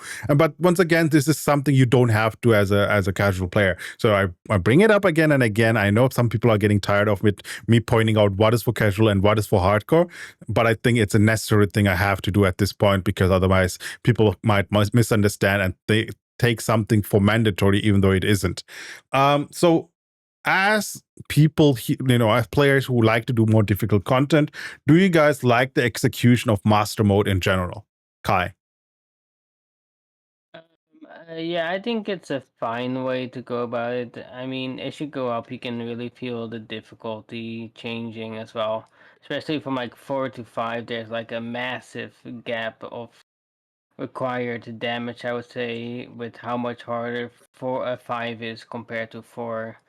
I think it's first mentioned. It's important to mention it's not mandatory content. However, it is nice to just like for people who like to min-max their gear, and there's this thing called Master Mode score where people can accumulate score and kind of shows to the other players how much experience you have in that regard to these Master Mode dungeons in a way.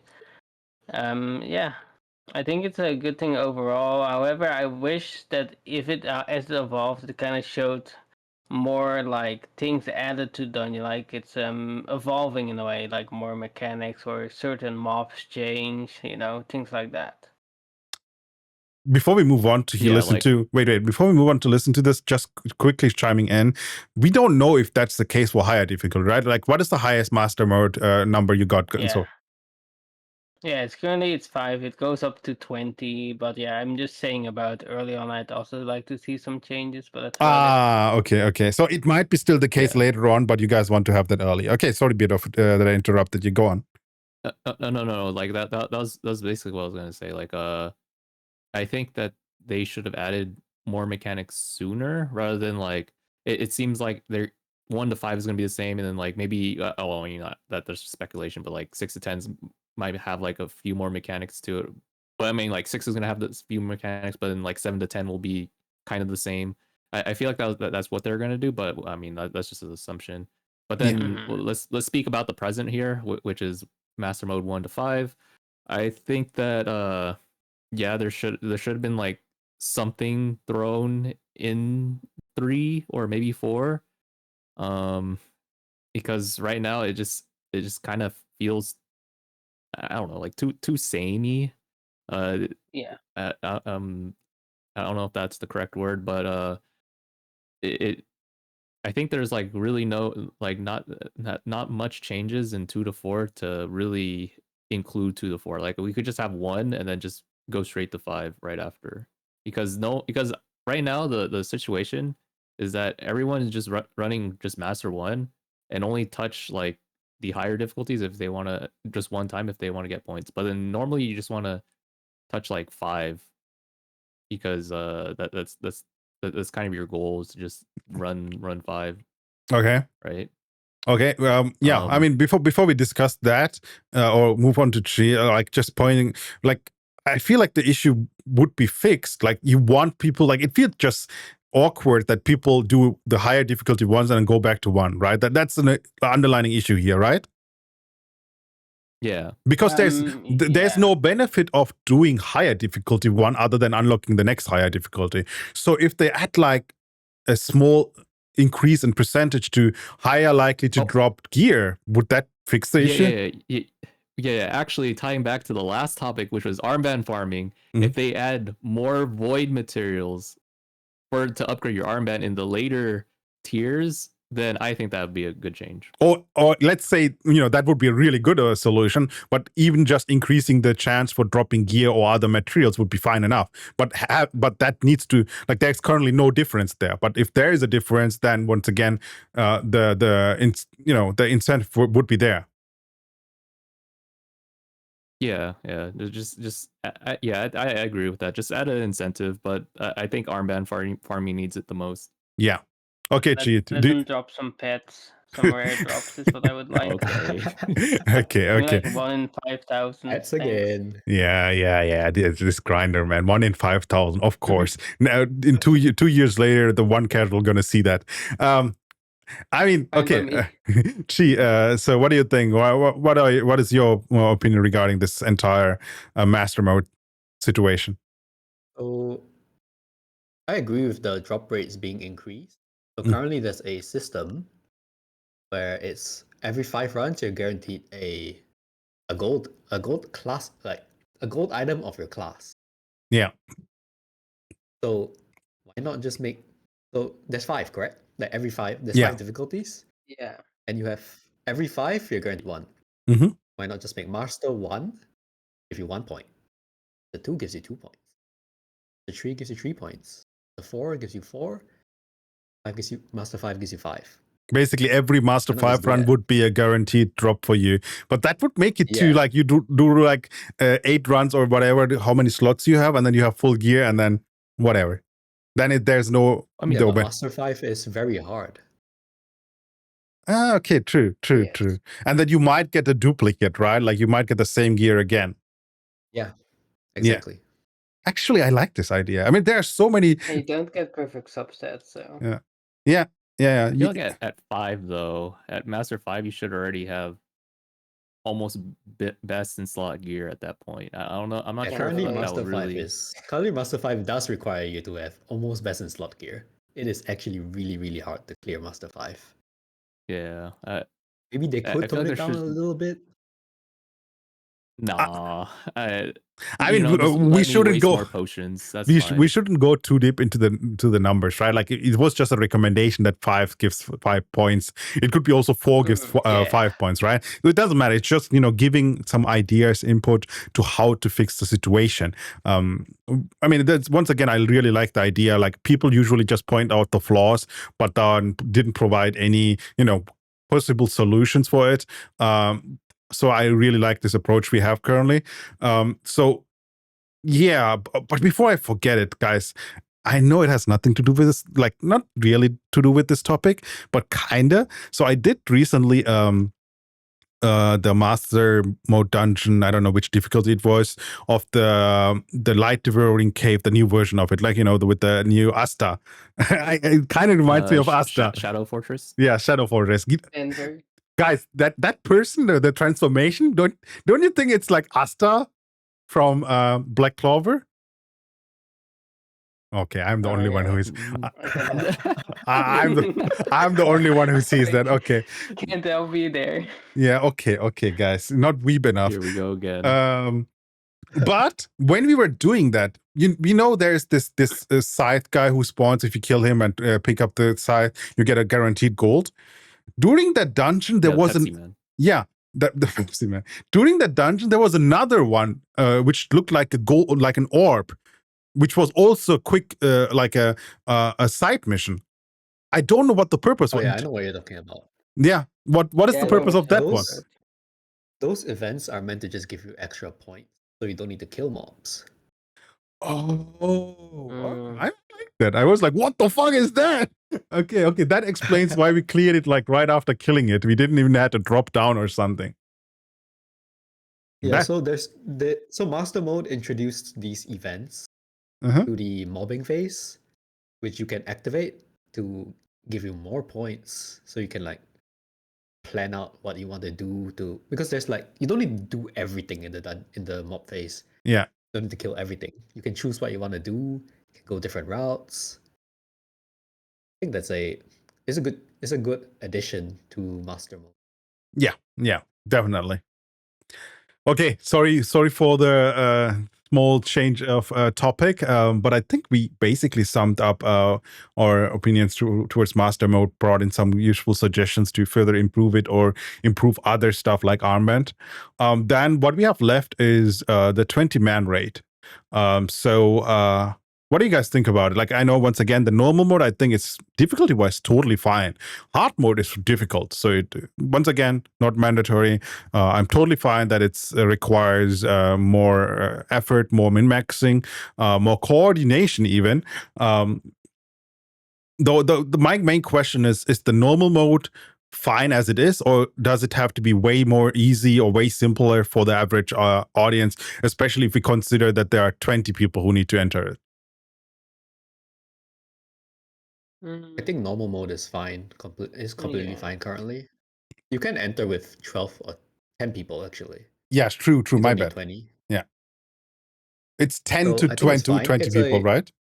Yeah, maybe they should add unlimited reses, because you can only res 3 times and you have to use your revival beam.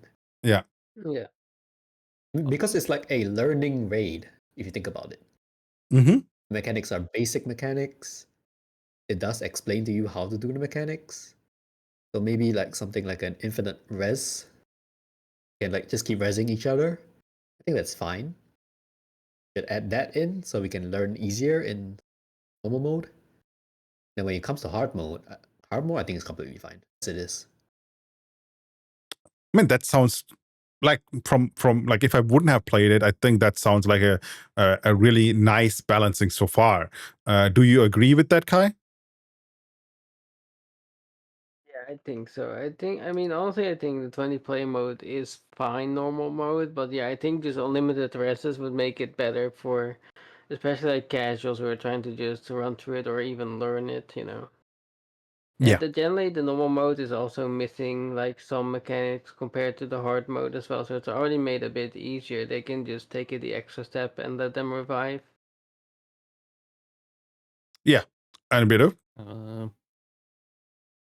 I'm a little on the fence with that one, because I think there should still be some difficulty to it.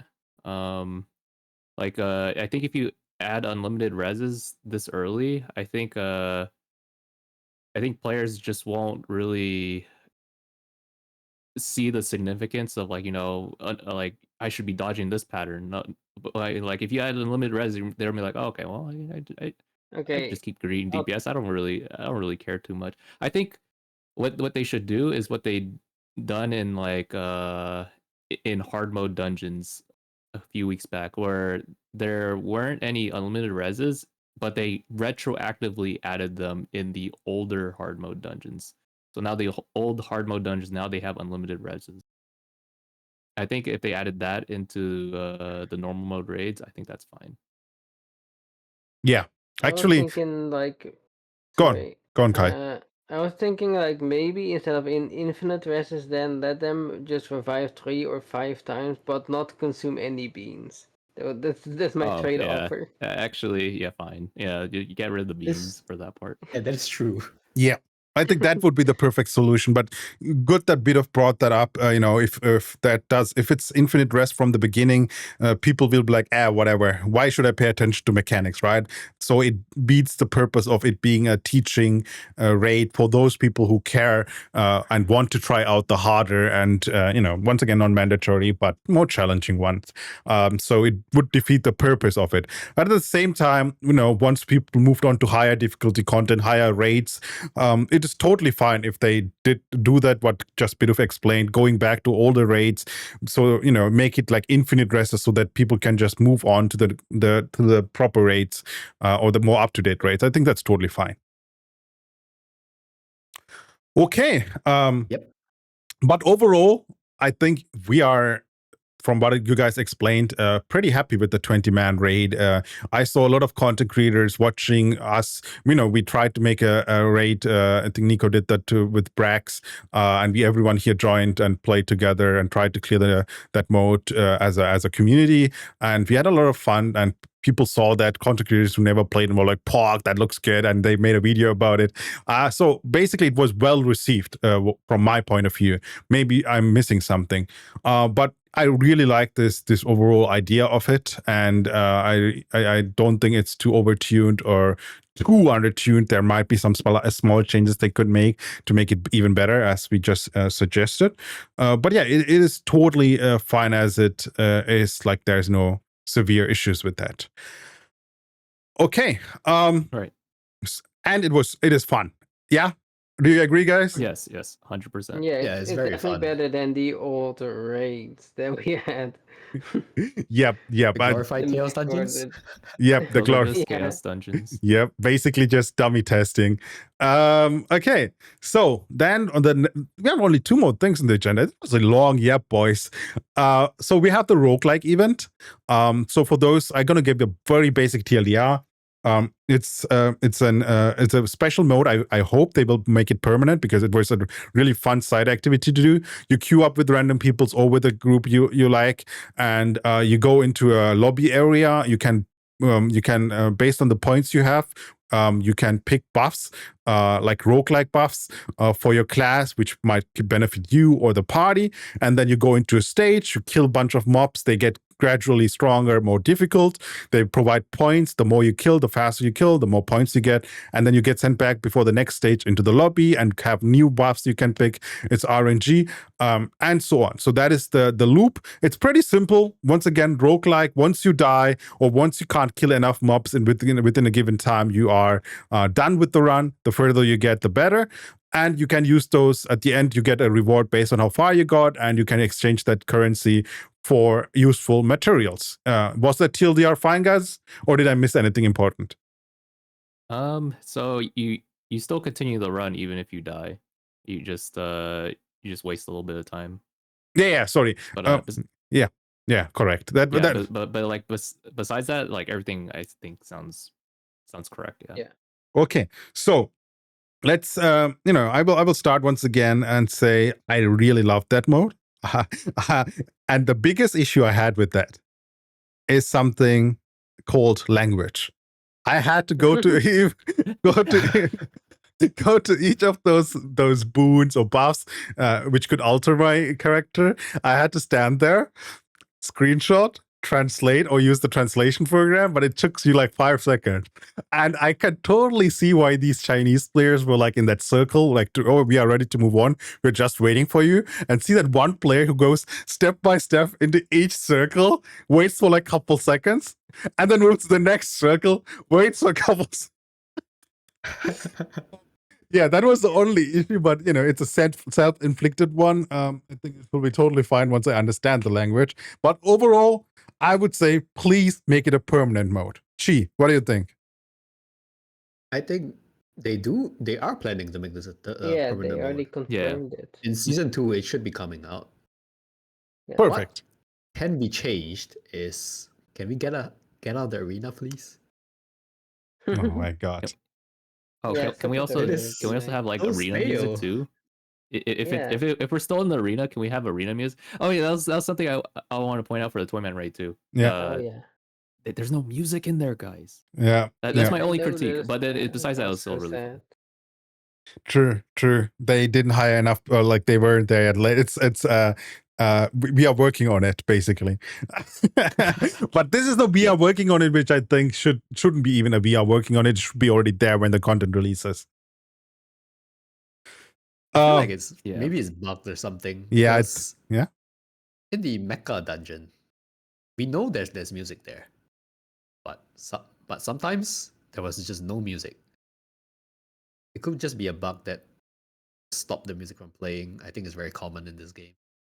Yeah. I mean, like there's a dungeon to Towering Ruins where you fight the robot. There's no music in there either. Yeah, I think music is just under exaggerated, or not under exaggerated, but like understated as like one of like the core things that makes a activity fun to run. Just listen to music. Yeah. That could be why I felt very stale playing the roguelike. 100% that was the case. It just played Astralead's Plains music. Yeah, it's like I play it, I press auto, and then I just sit there. Because Yeah, I think some you don't need to dedication move. goes a long way. You don't need to move, basically. Yeah. Okay, but just my opinion, that I would like them to change it to a dungeon kind of thing, where you just run around, kill mobs, and then you enter a checkpoint, collect your buffs, everything. Oh, like room. Hades almost. Something like that. Yeah, kinda. Yeah. I mean, But then it wouldn't be in the arena anymore. Yeah, that would be an improvement. Like you just want more different locations in between, right? You want a little bit movement, like not just teleporting from lobby to arena to lobby to arena. We want at least have different arenas, which can be expanded on. But yeah, it's some valuable and I mean also justified feedback. I agree with that. It would be even better. Yeah. It would make it even better. It felt like I'm doing tower. Yeah. Tower is just so boring as well. Yeah. I mean, having some infinitely repeatable content that people in casuals will be able to play is very ideal, especially if it's like different every time that you play it. So this roguelike, it's just a good idea. They should just add like more locations as mentioned, or just walking like through even sections of dungeons that already exist. At least make people move so they don't just tap H and that's it. Yep, I agree. Well, it's not fun if we agree on everything, right? Like at the start there was a war because of costumes, but at the same time, if we have like a critique and we agree that this could make it better or this is good already, also overall still a plus, right? So I'm fine with this. So we are basically done with the majority of those things on our list. We have only one thing left, which is something which people brought up. There were two screenshots. One was about, I think, 500K revenue from iOS alone on China. And I think in China, there's not that many Apple users. There are way more Android and, also more PC users. So I think overall revenue-wise, I think that game was a huge success. But at the same time, once again, that's an assumption, not sure. But at the same time, people also brought up that the game got a lot of negative reviews suddenly, like a couple days before the image was posted.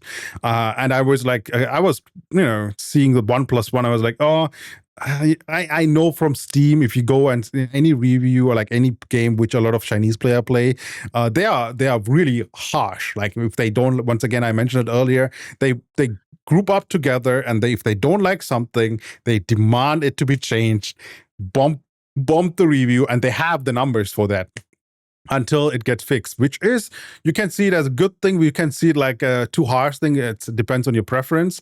And that's one thing which happened here too. We had that with them wanting everything to get addressed as soon as possible, which we will benefit from. So I'm fine with that.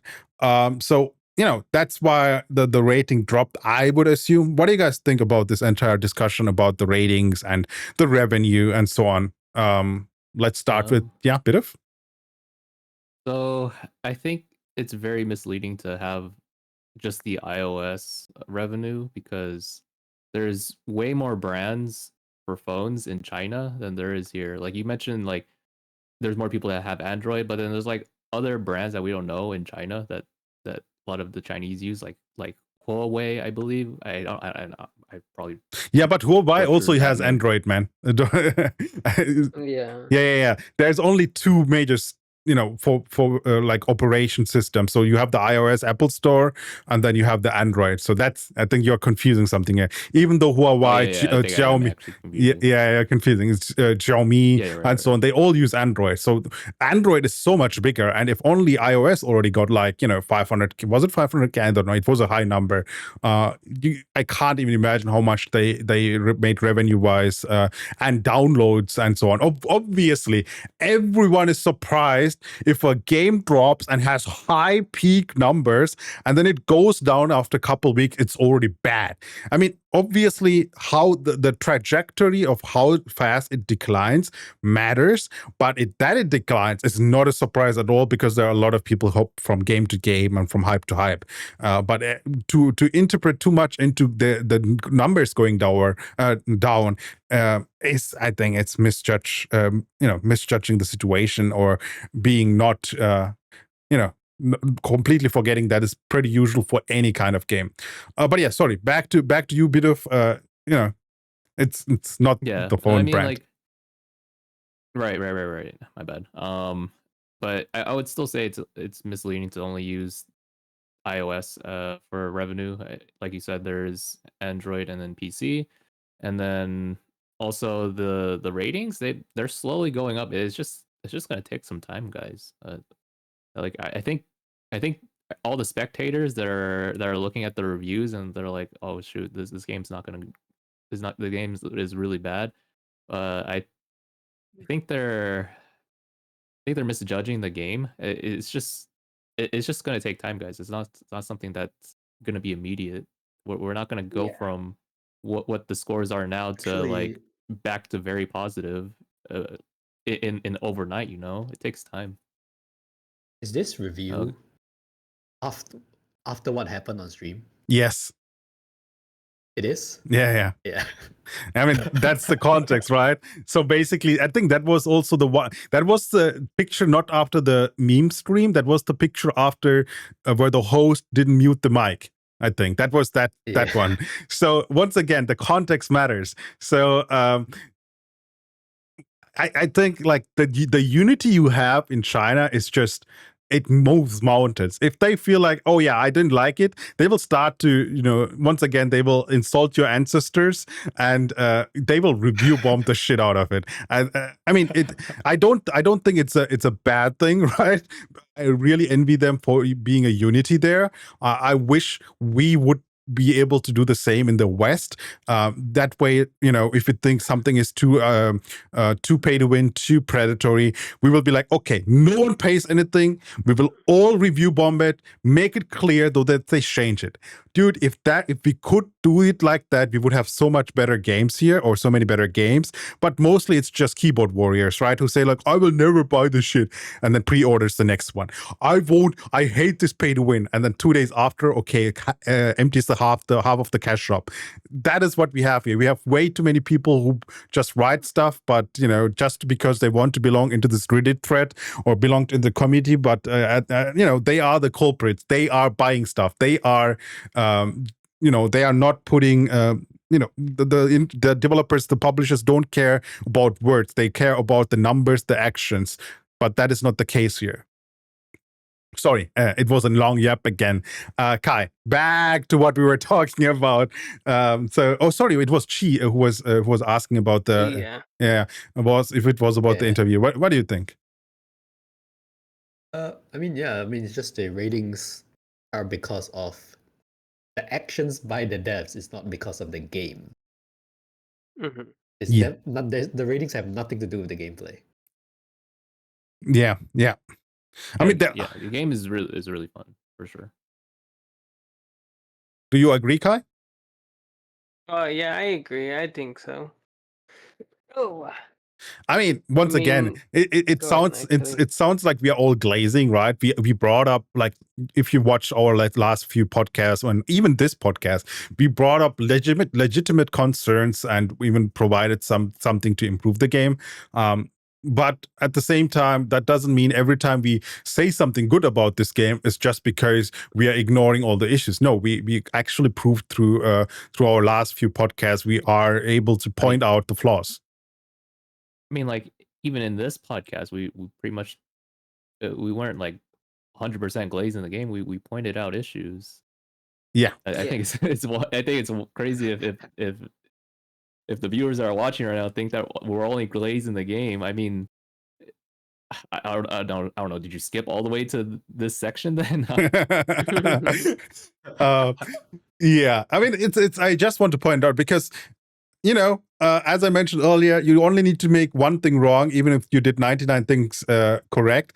Yeah. People will hyper focus on one thing, right? So I bring those things back up just to remind people, hey, we are not trying to downplay the low rating. We are just bringing it into context. We want to let you inform you about the situation, what happened. We already explained that host matter, what happened there in last podcast. So that explains a lot. People got hurt by that. What the hostess said, and obviously they reacted by providing negative feedback. But at the same time, I don't want to say all those feedbacks are like that. There are most likely quite a lot of feedbacks there which are justified. For example, they brought up the same flaws we mentioned in this podcast or in other podcasts. They want that to be changed, which is why they didn't give it a 10 out of 10 or 5 out of 5, which are all legitimate feedbacks. Yeah. So anything else, guys? I think we are pretty much done. It wasn't a quick podcast, though. I don't have much time. I need a quick. I have other plans for.